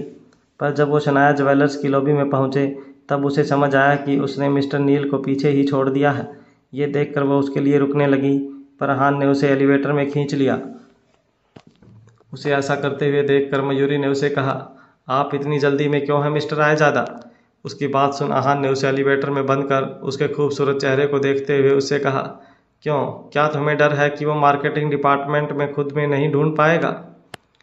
उसकी बात सुन मयूरी ने उसे कहा, बात ये नहीं मिस्टर आयजादा, बात यहाँ मैनर्स की है। आपको नहीं लगता कि बिजनेस में इस तरह अपने क्लाइंट के साथ रिएक्ट नहीं करना चाहिए? बिजनेस में हमें अपने क्लाइंट को ये यकीन दिलाना पड़ता है कि वो हम पर विश्वास कर सकता है। इससे वो हमें अपने प्रोजेक्ट्स भी देंगे और हमारे प्रोफेशनल टर्म्स भी अच्छे बन पाएंगे। पर तभी मयूरी को याद आया कि उसने अभी तक उन डॉक्यूमेंट्स को स्टडी नहीं किया जो उसे सेक्रेटरी ने दिए थे, क्योंकि नील पीछे रह गया था। तो इस बीच उसे वापस जाकर अपना बचा हुआ काम पूरा करने का टाइम मिल जाएगा। इसके बाद वो 10 बजे नील और उसकी टीम से प्रोजेक्ट हैंडओवर के लिए मिल सकती है। जब वो अपने ख्यालों से बाहर आई तो उसने देखा कि आहान अभी भी उसके सामने खड़ा हुआ था। वो अपना एक हाथ एलिवेटर के दरवाजे पर लगाकर खड़ा था। वो उसकी तरफ ऐसे देख रहा था जैसे वो जानना चाह रहा हो कि आखिर उसके मन में क्या चल रहा है। पर इतने में ही एलिवेटर का दरवाज़ा खुल गया। वो लोग मार्केटिंग डिपार्टमेंट के फ्लोर पर आ चुके थे। ये देख मयूरी ने उसके हाथों को पीछे करते हुए कहा, फ्लोर आ गया। उसकी बात सुन आहान वहाँ से हट गया और उसे घूरने लगा। उसके बाद मयूरी वहाँ से चली गई। एलिवेटर का दरवाज़ा बंद हो गया और आहान अपने कैबिन की तरफ चला गया। जैसे ही आहान अपने कैबिन में आया उसने अपने गले की टाई थोड़ी लूज़ कर ली और चेयर पर बैठ गया। चेयर पर बैठ जाने के बाद उसने अपनी आंखें बंद की, पर उसकी आंखों के सामने मयूरी का प्यारा सा चेहरा आ जाता। वो अपने मन में यही सोच रहा था कि मयूरी उसके साथ तो बिल्कुल चूहे बिल्ली की तरह रहती है, जो उसे देखते ही डर जाती है, पर नील के साथ हंसती मुस्कुराती रहती है। यही सब सोचकर वो अपने पास रखा पानी पीने लगा। वो अपना काम करने ही लगा था कि अगले ही पल वहाँ वर्धन आ गया। उसके चेहरे के एक्सप्रेशंस कुछ बदले हुए थे और उसके हाथों में कुछ डॉक्यूमेंट्स थे। अंदर आकर उसने कहा, सर हमें सुजल के बारे में कुछ पता चला है। इतना कहकर उसने वो डॉक्यूमेंट्स आहान की तरफ बढ़ा दिए जिसमें सुजल से रिलेटेड इन्फॉर्मेशन थी। वर्धन ने कहा, सुजल की फैमिली मेडिकल साइंस बैकग्राउंड से है। उसके दादा और परदादा डॉक्टर थे। उसके फैमिली में काफ़ी फेमस डॉक्टर रहे हैं और सुजल वो खुद भी एक बहुत बेहतरीन नर्स है। दरअसल बनने तो वो भी डॉक्टर ही वाली थी, पर एंट्रेंस एग्ज़ाम के वक्त उसका राइट हैंड फ्रैक्चर हो गया और उसने दोबारा एग्ज़ाम नहीं दिया। वो लोगों की मदद के लिए डॉक्टर बनना चाहती थी, इसलिए नर्स ही बन गई। आहान ने उसे डॉक्यूमेंट्स लेते हुए अपनी बात को कंटिन्यू करने का इशारा किया, सूजल ने नर्स की पढ़ाई भी काफ़ी अच्छे कॉलेज से की है। एक ट्रेनिंग प्रोग्राम के लिए तो वो अब्रॉड भी गई थी। इतना ही नहीं, उसने कई बड़े बड़े ऑपरेशंस में देश के जाने माने डॉक्टर्स के अंडर एज ए नर्स काम किया है और अब वो यहीं एक हॉस्पिटल में काम कर रही हैं। सर, सूजल के फैमिली मेम्बर्स बहुत काइंड हार्टेड हैं जो सबकी हेल्प करते हैं, इसलिए सब लोग उन्हें काफ़ी रिस्पेक्ट देते हैं। उसकी बात सुन आहान ने कहा, काइंड हार्टेड? यस सर, उसकी फैमिली मेम्बर्स अपनी इनकम का बहुत सा हिस्सा गरीब और बीमार लोगों की हेल्प करने के लिए दे देते हैं। सूजल भी बिल्कुल ऐसी ही है। जब से उसने नर्स की जॉब करना शुरू किया है तब से उन पेशेंट्स की हेल्प कर रही है जो प्रॉब्लम में होते हैं। वो उन पेशेंट्स का एडवांस में पेमेंट कर देती है जो किसी भी रीज़न से अपना मेडिकल बिल पे नहीं कर पाते और इसी रीज़न की वजह से मयूरी और सूजल भी एक दूसरे से मिले थे। उसकी बात सुन आहान ने अपनी नज़रें टेढ़ी करते हुए उससे कहा, तुम्हारा कहने का मतलब है कि मयूरी भी उसकी पेशेंट रह चुकी है? वर्धन ने कहा, यस सर, पर हम मयूरी के मेडिकल रिकॉर्ड्स नहीं निकाल पाए क्योंकि ये लोग जिन भी पेशेंट्स की हेल्प करते हैं उनकी प्राइवेसी भी मेंटेन करते हैं। तभी वर्धन को कुछ याद आया और उसने अपना सिर ऊपर उठाते हुए कहा, एंड यस, हमें अपनी इन्वेस्टिगेशन में ये बात भी पता लगी है कि सूजल ने मयूरी के मेडिकल बिल को पे करने के लिए अपने खुद के घर तक को गिरवी रख दिया है और मयूरी उसी लोन को वापस करने के लिए सूजल की हेल्प करना चाहती है। उसकी बात सुन आहान अपनी नज़रों को और भी गहराते हुए उससे कहने लगा, तो तुम ये कहना चाहते हो कि सूजल ने एक अजनबी के लिए अपना घर तक गिरवी रख दिया? आहान ने वर्धन के दिए डॉक्यूमेंट्स पढ़कर सामने रख दिए। सूजल की फैमिली के बारे में जानकर उसके चेहरे के एक्सप्रेशंस और भी ज़्यादा गहरे हो गए। तभी वर्धन ने आगे कहा, और ये सूजल ने कोई फर्स्ट टाइम नहीं किया है, इससे पहले भी उसने उन पेशेंट्स की मदद की है जिन्हें सच में ज़रूरत होती है। हमें सूजल की आइडेंटिटी और उसके फैमिली बैकग्राउंड पर कोई डाउट नहीं है। वो पहले मयूरी की सिर्फ नर्स थी जो अब उसकी दोस्त बन गई है। उसकी बात सुन आहान के मन में ये बात आई, तो क्या मयूरी ने अपनी रियल आइडेंटिटी के बारे में सूजल से भी छुपाया है? अगर ऐसा है तो मयूरी की आइडेंटिटी तो अभी भी एक पहेली ही बनकर रही। आहान और वर्धन की बातें पास ही खड़ी रिया भी बहुत ध्यान से सुन रही थी। वहीं आहान इस वक्त कहीं खो सा गया था। उसके चेहरे के एक्सप्रेशंस देखकर ऐसा लग रहा था जैसे वो खुश नहीं हो। तभी वर्धन ने उसे कहा, सर, ये बात भी पता लगी है कि सूजल के अपार्टमेंट पर लिए गए लोन को वापस करने की डेडलाइन भी पूरी हो रही है। शायद इसी वजह से मयूरी पैसों को पाने के लिए इतनी मेहनत कर रही है ताकि सूजल अपना अपार्टमेंट खो ना दे। तभी वर्धन ने बताया कि मयूरी को सूजल का अपार्टमेंट बचाने के लिए पैसों की बहुत ज़रूरत है। ये सुन आहान को मयूरी की बातें याद आने लगीं कि वो कैसे उससे अपनी सैलरी और बोनस के लिए रिक्वेस्ट कर रही थी और फिर बोनस कट जाने के नाम से उसका मुरझाया हुआ चेहरा आहान की आंखों के सामने आने लगा था। अब जाकर उसे समझ आ रहा था कि उसे पैसों से इतना प्यार क्यों था। एक्चुअली उसे पैसों से प्यार नहीं था, बल्कि वो तो सूजल ने उसकी जो हेल्प की थी उसका बदला चुकाना चाहती थी। कैसे भी करके उसकी मदद करना चाहती थी। वहीं पूरा दिन बिजी रहने के बाद मयूरी ने फाइनली दवे डायमंड्स के साथ वर्क हैंडओवर का काम निपटा लिया था। उसके बाद वो अपना सामान लेकर वहाँ से जाने लगी। मैनेजर नियति वहाँ नहीं थी, इसलिए मयूरी ही दवे डायमंड्स के प्रोजेक्ट के लिए पूरी तरह से रिस्पॉन्सिबल थी। वहीं प्रोजेक्ट लॉन्च की सक्सेस के बाद उसके कलीग का एटीट्यूड भी उसके लिए काफ़ी चेंज हो गया था। अब फाइनली सब कुछ सही चल रहा था। इस न्यू प्रोजेक्ट के बारे में मयूरी ने बाबू भाई को भी अपडेट दे दिया था।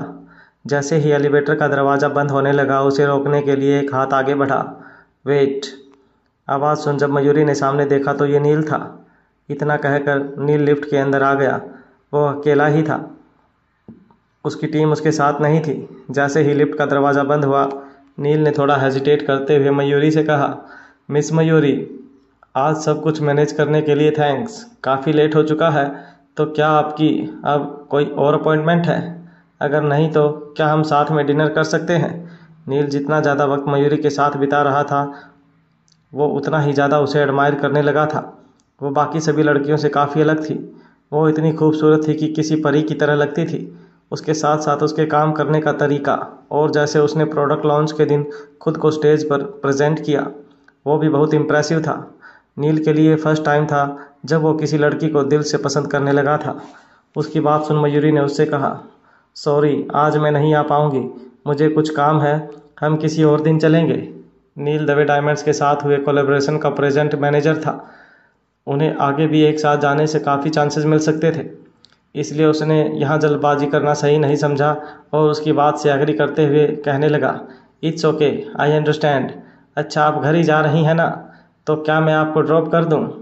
वो सफाई देते हुए आगे बोला, एक्चुअली मैं इस प्रोजेक्ट के बारे में आपका ओपिनियन जानना चाहता था।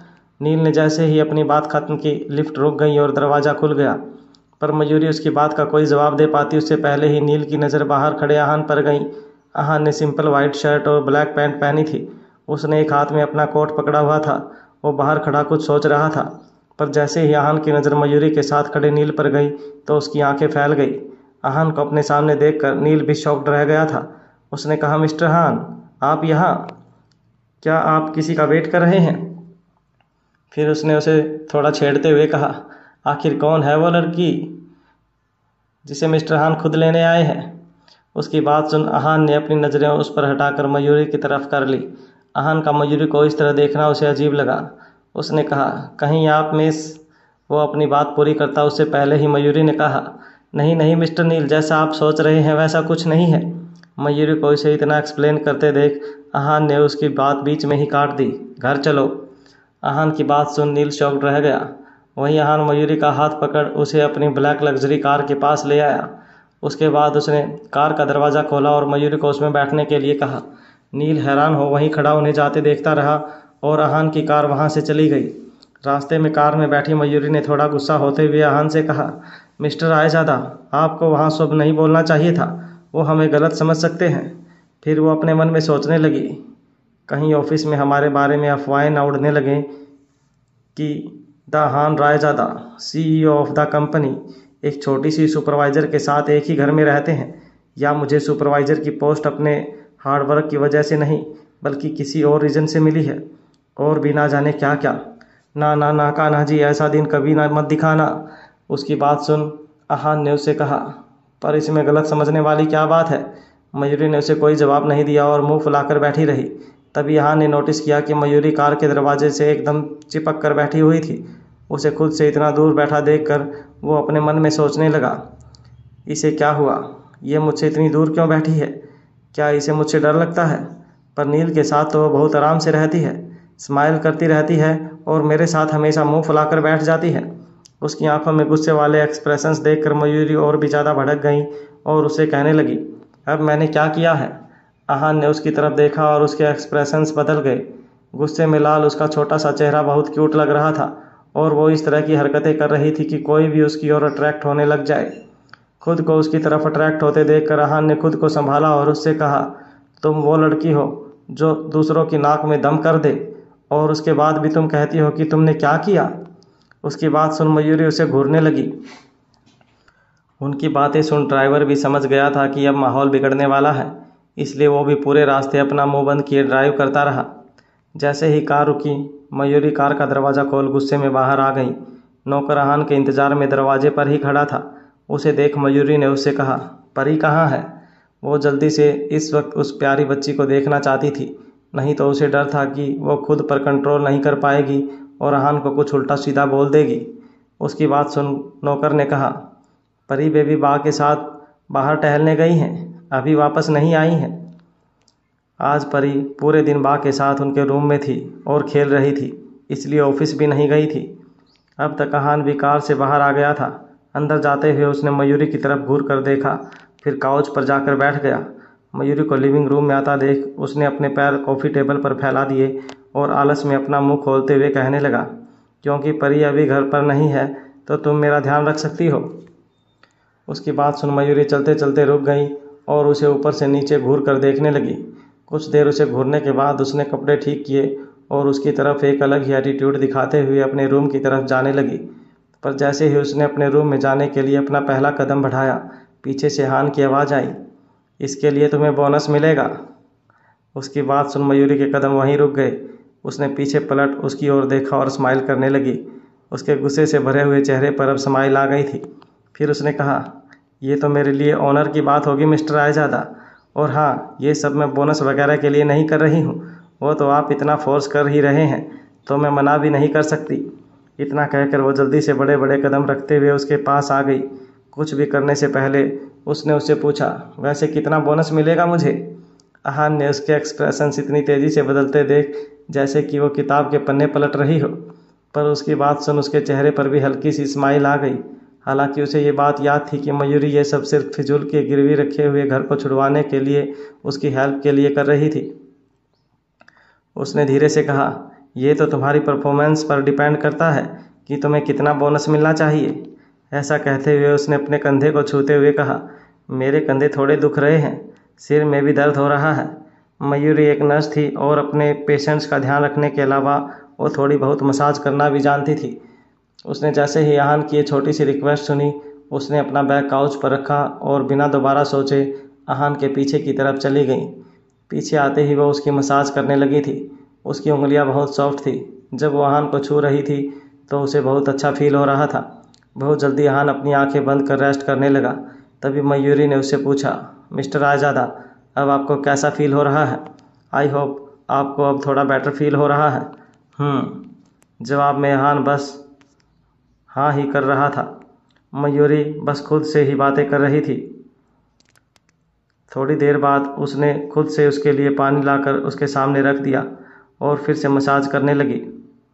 वो मन ही मन खुश होते हुए मसाज का टाइम नोट कर रही थी। वो काफ़ी देर तक उसकी मसाज करती रही और उसके सामने अच्छे से बिहेव करती रही ताकि यहान का मूड अच्छा हो और वो उसे अच्छा बोनस दे।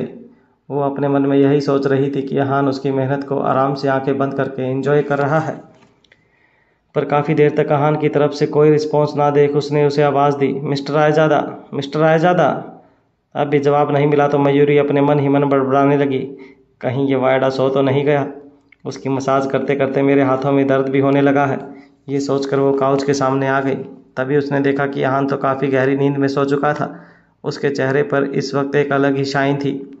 अपनी मस्कुलर बॉडी में वो और भी ज़्यादा अट्रैक्टिव लग रहा था।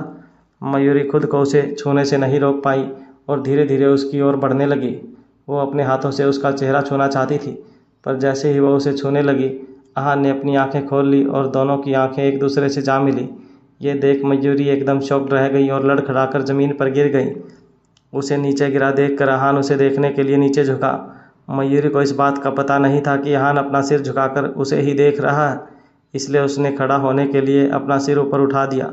पर अगले ही पल उन दोनों का पोज कुछ इस तरह बना कि दोनों के होंठ एक दूसरे से जा मिले।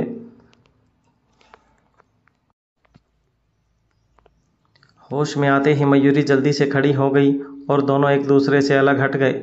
मयूरी का छोटा सा चेहरा शर्म से लाल हो गया था। वो उसे कुछ कहना तो चाह रही थी, पर उसे इस वक्त इतना ऑकवर्ड फील हो रहा था कि वो उसे कुछ भी नहीं कह पा रही थी।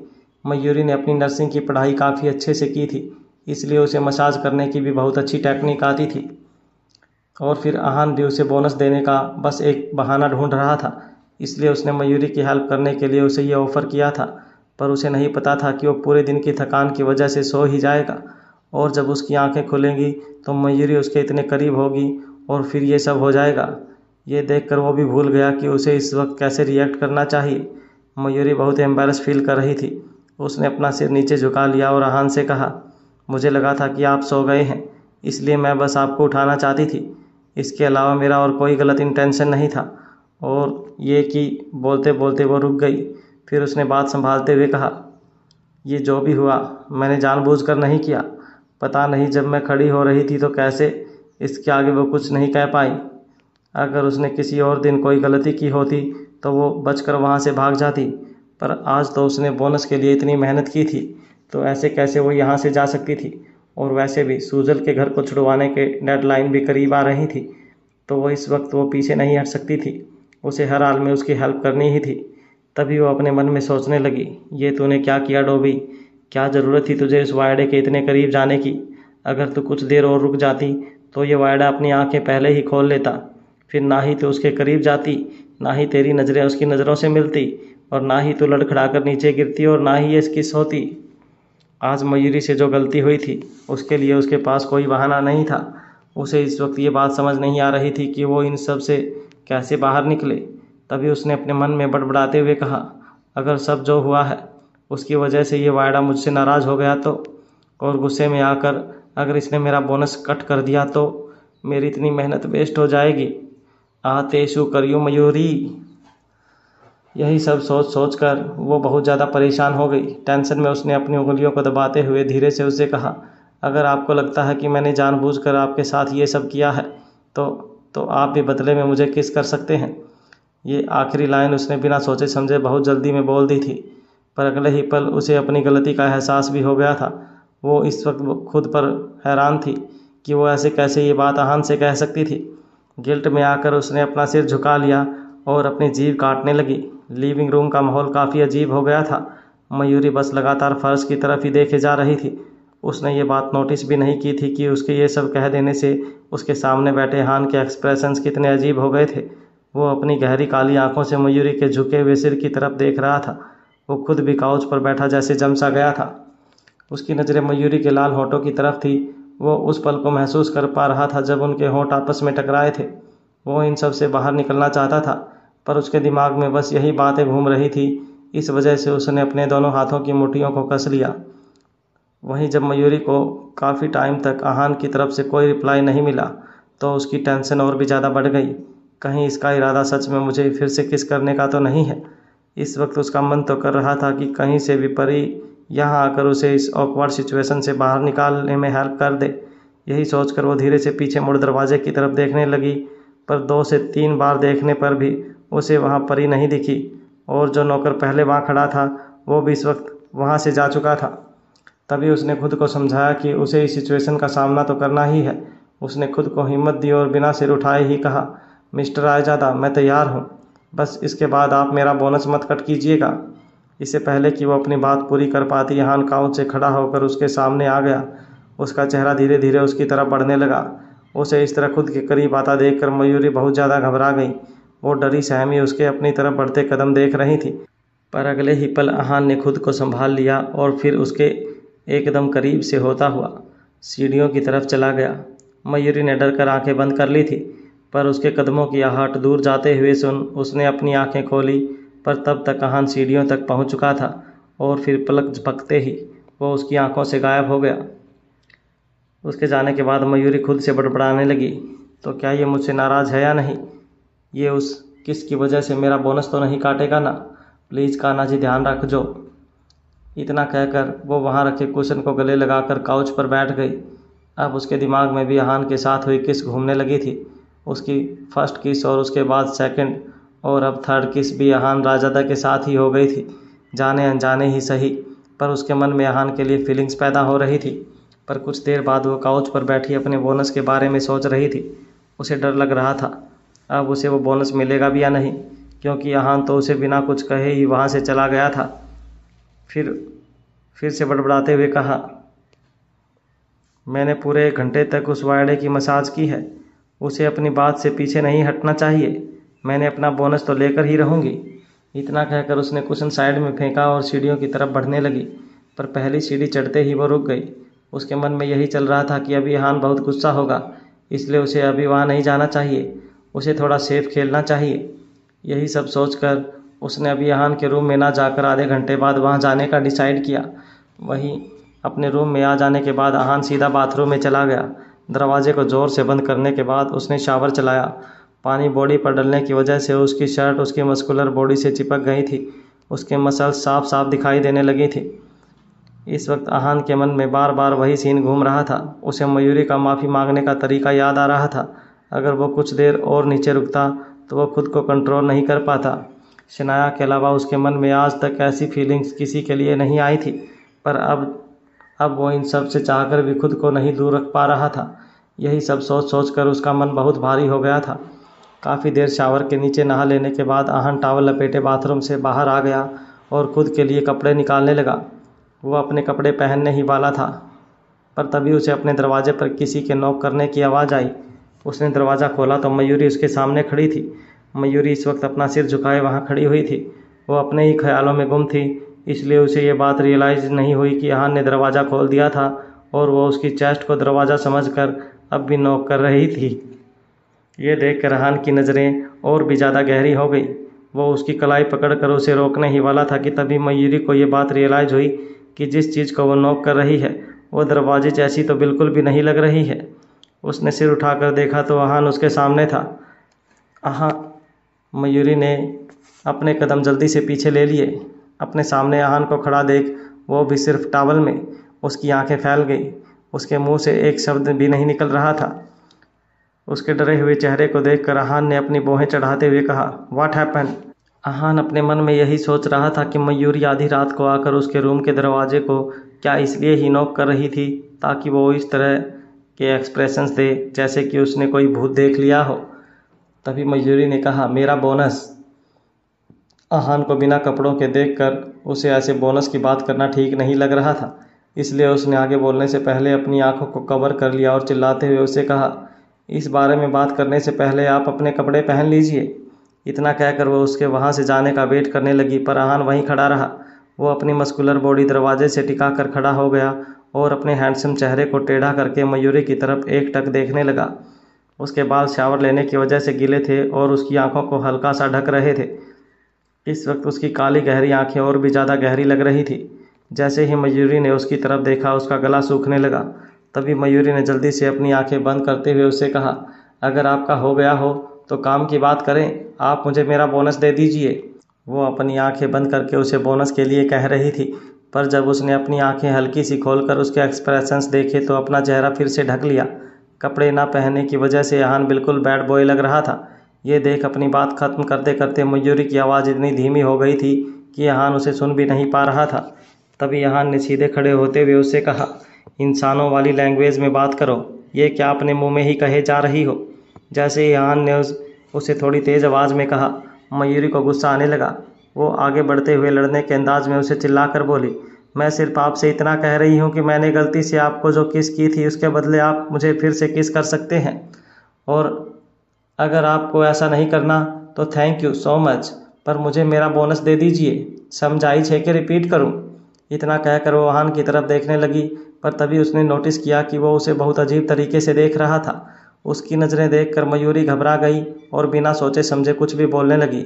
मेरा मतलब मैंने वो किस गलती से कर दी थी, मैंने वो जानबूझकर नहीं किया था, और अभी भी मैंने आपको जानबूझकर बिना कपड़ों के नहीं देखा, मैं तो बस यहाँ अपना बोनस लेने आई थी। वो लगातार कुछ भी बोले जा रही थी। वहीं अहान उसके करीब आने लगा। उसने उसके कंधों को पकड़कर दीवार से सटा दिया और फिर उससे कहा, तो तुम ये चाहती हो कि मैं तुम्हें किस करूं? उसकी बात सुन मयूरी घबरा गई। उसने डरते हुए उससे कहा, मिस्टर रायजादा, मैंने तो आपको वो सब इसलिए कहा था क्योंकि मुझे लगा कि आप मुझसे गुस्सा होकर मुझे मेरा बोनस नहीं देंगे, इसलिए मैंने वो सब। मयूरी के मन में बस सुजल के घर को छुड़ाने की बात ही घूम रही थी। अगर उसने सही टाइम पर पैसे अरेंज नहीं किए तो सुजल अपना घर हमेशा के लिए खो देगी। बस इसलिए वो अहान से बोनस की जिद कर रही थी। सुजल के घर को छुड़ाने की बात सोचकर उसका चेहरा छोटा सा हो गया। अहान उसके चेहरे के एक्सप्रेशन समझ पा रहा था।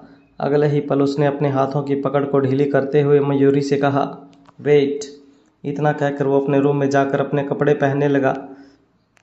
मयूरी को समझ नहीं आया कि अहान उसे बाहर वेट करने का कहकर खुद क्यों अंदर चला गया था, इसलिए वो भी उसके पीछे पीछे अंदर चली गई। पर जब उसने अहान को ड्रेस चेंज करते हुए देखा तो वो घबराकर जल्दी से रूम के बाहर आ गई और लंबी लंबी सांसें लेने लगी। उसने खुद से ही बड़बड़ाते हुए कहा, छू थई गयो डोबी, एक के बाद एक कुछ न कुछ गलती ही करे जा रही है। क्या ज़रूरत थी अभी अंदर जाने की? पता नहीं वो वाइडो मेरे बारे में क्या ही सोच रहा होगा। शायद मुझे अभी यहाँ से चले जाना चाहिए, वरना मैं टेंशन में ना जाने और क्या क्या गलतियाँ कर दूँगी। वो अपने ही ख्यालों में गुम थे कि तभी उसे रूम के अंदर से अहान की आवाज़ आई, अंदर आ जाओ। उसकी आवाज़ सुन वो अंदर आ गई। अहान इस वक्त अपने काउच पर अपने पैरों को फैलाकर बैठा हुआ था। मयूरी धीरे धीरे अपने कदम बढ़ाते हुए उसकी तरफ गई, पर तभी उसने देखा कि कॉफ़ी टेबल पर एक चेक रखा हुआ था। उसे देखकर मयूरी की आंखों में चमक आ गई। उसने तुरंत उस चेक को लेने के लिए अपने हाथ बढ़ा दिए, पर वो उसे ले पाती उससे पहले ही अहान ने वो चेक उठा लिया। ये देख मयूरी हैरान रह गई और अपने मन में सोचने लगी, क्या ये चेक मेरे लिए नहीं था? पर अगले ही पल अहान ने उसका कंफ्यूज चेहरा देखा और वो चेक उसकी ओर बढ़ा दिया था। वो चेक अभी भी अहान के हाथ में ही था, पर उसकी साइड मयूरी की तरफ थी। तभी मयूरी ने देखा कि चेक पर वही अमाउंट लिखा हुआ था जो उसे सुजल के घर को सेव करने के लिए चाहिए था, पर यह अमाउंट उसके बोनस अमाउंट से बहुत ज़्यादा था। ये देख उसने अपने मन में बड़बड़ाते हुए कहा, इस चेक पर मेरे बोनस अमाउंट से बहुत ज़्यादा अमाउंट लिखा है, पर यह वाइडो मुझे इतने बड़े अमाउंट का चेक क्यों दे रहा है? तभी उसने अहान की तरफ देखते हुए उससे कहा, आप मुझे इतना बड़ा अमाउंट क्यों दे रहे हैं? मैं इतने बड़े अमाउंट का चेक बिना कुछ किए वो आपसे नहीं ले सकती हूँ। उसकी बात सुन अहान उसे घूर कर देखने लगा। तभी उसने आराम से कहा, बोनस हटाकर जितने रुपए बच जाएं वो तुम एज ए लोन मुझसे ले सकती हो, पर याद रखना तुम इस लोन को पे किए बिना कहीं नहीं जा सकती। उसकी बात सुन मयूरी ने स्माइल करते हुए कहा, मिस्टर आयजादा, मैं फ्यूचर में बहुत मेहनत करूंगी और सैलरी के साथ बहुत सारा बोनस भी अर्न करूंगी ताकि मैं जल्द से जल्द आपका पूरा लोन चुका सकूं। इतना कहकर वो अपना हाथ चेक की तरफ बढ़ाने लगी। वो इस वक्त चेक को लेने के लिए इतनी इम्पेशेंट थी कि वो उस चेक को अहान के हाथ से झटपट से लेना चाहती थी, पर उसने अपने इमोशंस पर कंट्रोल रखा। तभी उसने अहान की तरफ देखते हुए बहुत ही रिस्पेक्ट और प्यार से कहा, मिस्टर आयजादा, क्या आप मेरे लिए यहाँ कोई और काम है? उसकी बात सुन अहान ने उसे अचानक से पूछा, तुम हॉस्पिटल में क्यों एडमिट हुई थी? अहान को मयूरी के बैकग्राउंड या उसके बारे में और कुछ भी पता नहीं लग पा रहा था, इसलिए उसने डायरेक्ट उससे ही इस बारे में पूछ लिया था। वो जानना चाहता था कि आखिर वो कौन थी, उसे हॉस्पिटल में एडमिट क्यों करवाया गया था और उसकी फैमिली कहाँ थी। वहीं मयूरी ने यह भी नहीं सोचा था कि अहान उससे ये बात पूछ लेगा।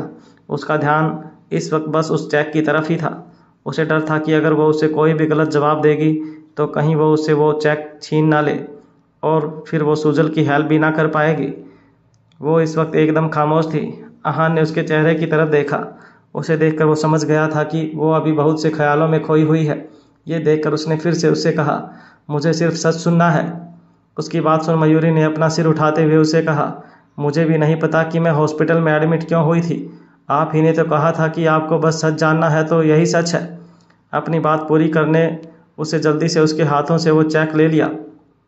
चेक लेने के बाद वो जल्दी से वहाँ से जाने लगी, पर तभी उसने वापस मुड़कर अहान की तरफ उस चेक को दिखाया और फिर खुश होते हुए वहाँ से भाग गई। इसके बाद वो बिना रुके भागती रही। अपने रूम में जा कर के उसने चैन की सांस ली, पर इस वक्त उसके दिमाग में वही सवाल घूम रहा था जो अभी अभी अहान ने उससे पूछा था।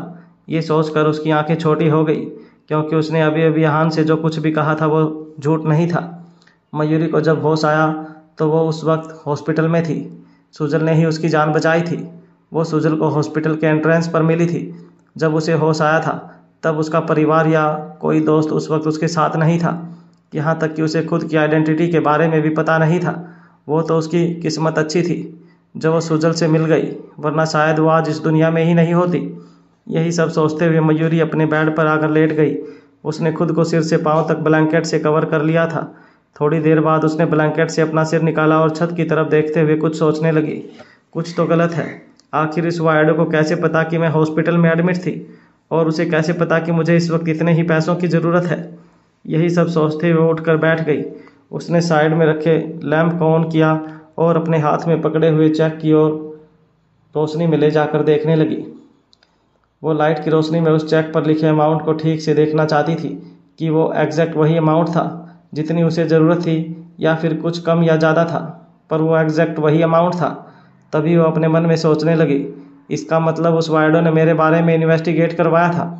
वैसे अहान राजाता जैसे अमीर लोगों को बहुत रिस्क रहता है, इसलिए उसके जैसा बड़ा इंसान अपने आसपास रहने वाले सभी लोगों के बारे में पूरी इन्वेस्टिगेशन करवाता है। शायद इसलिए उसे पता होगा कि मुझे इतने पैसों की ज़रूरत है और उसने मेरी हेल्प कर दी। वैसे इतना ज़्यादा पत्थर दिल और बुरा भी नहीं है ये वायडो। अगले दिन सुबह फ़ोन बजने की आवाज़ से मयूरी की नींद खुल गई। उसने फ़ोन की स्क्रीन पर देखा नील दवे उसे कॉल कर रहा था। मिस्टर नील, ये बोलते बोलते वो जल्दी जल्दी से खड़ी हो गई। तभी उसे याद आया कि कल ऑफिस से घर जाते वक्त कैसे अहान उसे खींचता हुआ अपनी कार में ले गया था और उसे नील को ठीक से बाय तक करने का मौका नहीं मिला था। उसने उसका कॉल उठाते ही कहा, हेलो मिस्टर नील, गुड मॉर्निंग। वो एक्चुअली कल रात को मैं और मिस्टर रायजादा, पर तभी नील ने उसकी बात को बीच में ही रोकते हुए कहा, मिस मयूरी, मैं सनाया ज्वेलर्स के ऑफिस आ चुका हूँ। आप कब तक आएंगी? क्या मैं आपको ब्रेकफास्ट के लिए बाहर ले जा सकता हूँ? ये सुन मयूरी ने अपने मन ही मन अहान को कोसते हुए कहा, क्या ज़रूरत थी उस वायडो को कल रात मिस्टर नील के सामने साथ में घर लाने की बात कहने की? मुझे तो लग रहा था कि पक्का मिस्टर नील ने मेरे और उस खड़ूस के रिश्ते को गलत समझ लिया होगा और शायद इसलिए वो मुझसे ब्रेकफास्ट के लिए मिलकर इस बारे में बात करना चाहते हैं। उस खड़ूस का तो कुछ नहीं बिगड़ने वाला, क्योंकि वो तो सनाया ज्वेलर्स का CEO है ना, पर मैं तो एक छोटी सी सुपरवाइज़र हूँ। नहीं, मुझे अपनी तरफ से मिस्टर नील को सब कुछ एक्सप्लेन करना होगा, वरना मेरी रेपुटेशन तो बिल्कुल ख़राब हो जाएगी। यही सब सोचकर उसने नील से कहा, ओके, मैं आधे घंटे में ऑफिस पहुँच जाऊँगी। नील से मीटिंग फिक्स करने के बाद वो जल्दी से तैयार हुई और बाहर जाने लगी। वहीं आहान भी सीढ़ियों से उतरता हुआ बाहर की तरफ ही जा रहा था, पर जब उसने मयूरी को जल्दबाजी में वहाँ से जाते हुए देखा तो उसने वहाँ खड़े नौकर से पूछा, ये मयूरी इतनी जल्दी में कहाँ जा रही है? उसकी बात सुनकर नौकर ने उसके करीब जाते हुए कहा, साहब उन्होंने कुछ कहा नहीं, पर हाँ जब वो अपनी सैंडल पहन रही थी तो वो खुद से ही शिकायत करते हुए बड़बड़ा रही थी। वो ना जाने इतनी जल्दी ऑफिस क्यों आ जाते हैं। जैसे ही आहान ने उस नौकर की बात सुनी तो उसकी आंखों की पुतलियां फैल गई। वो गुस्से में सांस लेने लगा। उसे इस तरह गुस्से में देखकर नौकर भी 2 कदम पीछे हट गया। तभी उसने कहा, सर परी बेबी आज भी बा के साथ उनके रूम में ही खेल रही हैं, इसलिए आज भी वो अपने साथ ऑफिस नहीं आएंगी। इतना कहकर नौकर उसे बताने ही वाला था कि उसका नाश्ता तैयार है, पर तब तक आहान घर से बाहर जा चुका था। बाहर आकर उसने अपने ड्राइवर की तरफ देख उसे चलने का इशारा किया। वहीं मयूरी भी अब तक सनाया ज्वेलर्स के ऑफिस पहुंच चुकी थी। वो जैसे ही ऑटो से बाहर निकली उसने नील को ऑफिस बिल्डिंग के बाहर खड़े उसका वेट करते देखा। आज उसने बिजनेस सूट नहीं पहना था, बल्कि आज वो एक कैजुअल आउटफिट में था, जिसमें वो और भी ज़्यादा हैंडसम लग रहा था। उसने अपने दोनों हाथों को अपनी जीन्स की पॉकेट में डाला हुआ था। वो अपनी स्पोर्ट्स कार का स्पोर्ट्स लेकर वहाँ खड़ा मयूरी का ही वेट कर रहा था। जब उसकी नज़र मयूरी पर गई तो वो खुश होते हुए उसकी तरफ बढ़ने लगा। जब भी नील स्माइल करता था उसके चेहरे पर 2 डिम्पल्स दिखने लगते थे। नील एक बहुत बड़े परिवार से था, पर फिर भी उसका बिहेवियर बहुत फ्रेंडली था। आहान को मयूरी के आसपास ना देखकर उसने उसकी तरफ स्माइल करते हुए कहा, सो मिस मयूरी आप अकेले आई हैं? कल रात जब आहान ने मयूरी को घर चलने की बात कही थी तो ये देखकर नील को लगा कि मयूरी और आहान एक कपल हैं, इसलिए उसने मयूरी से पीछे हटने का डिसाइड कर लिया था। पर तभी उसे उसके जूनियर से बात पता लगी कि मयूरी रायजादा मैंसन में एक नर्स भी है। उसका काम आहान की बेटी का ध्यान रखने का है और वो वहाँ सिर्फ अपने इसी काम की वजह से रह रही थी। पर कल उसने मयूरी को गलत समझ लिया था। इसी वजह से कल रात को वो सो भी नहीं पाया और सुबह होते ही उसने मयूरी से मिलने का डिसाइड किया। उसने मयूरी की तरफ देख थोड़ी हिम्मत करते हुए उससे कहा, आई नो कल मैंने तुम्हें गलत समझा, उसके लिए आई एम सॉरी। एक्चुअली कल मैं उसकी बात सुन मयूरी खुश हो गई और उसकी बात को बीच में ही रोकते हुए उससे कहने लगी, आपको इस बारे में पता है, एक्चुअली आपको माफ़ी मांगने की ज़रूरत नहीं है। कल रात आप ही नहीं बल्कि मैं भी थोड़ा हैरान हो गई थी। मिस्टर रायजादा जनरली ऐसा नहीं करते, पर पता नहीं क्यों कल उन्होंने यह सब किया। खैर अब जब ये मिसअंडरस्टैंडिंग दूर हो ही चुकी है तो मुझे लगता है कि अब हमें कहीं बाहर चलकर इस बारे में बात करने की कोई ज़रूरत नहीं है। इतना कहकर वो ऑफिस जाने के लिए मुड़ गई। उसे जाता हुआ देखकर नील घबरा कर आगे बढ़ा। उसे रोकने के लिए उसने उसका हाथ पकड़ते हुए उससे कहा, मिस मयूरी वो एक्चुअली मैं। पर वो आगे कुछ कह पाता उससे पहले ही एक ब्लैक लग्जरियस कार उससे कुछ दूरी पर आकर खड़ी हो गई और कार से आहान निकल कर बाहर आया। उसकी नज़र नील के हाथों पर जाकर रुक गई थी, जिसने उसने मयूरी के हाथ को पकड़ रखा था।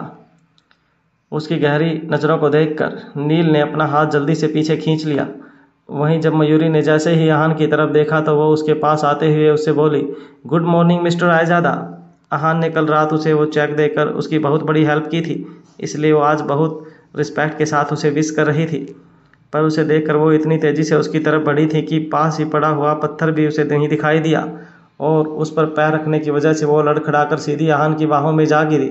ये देख मयूरी के साथ कुछ खुद आहान भी हैरान हो गया था और उन दोनों को इस तरह देखकर नील की आंखें भी हैरानी से फैल गई थी।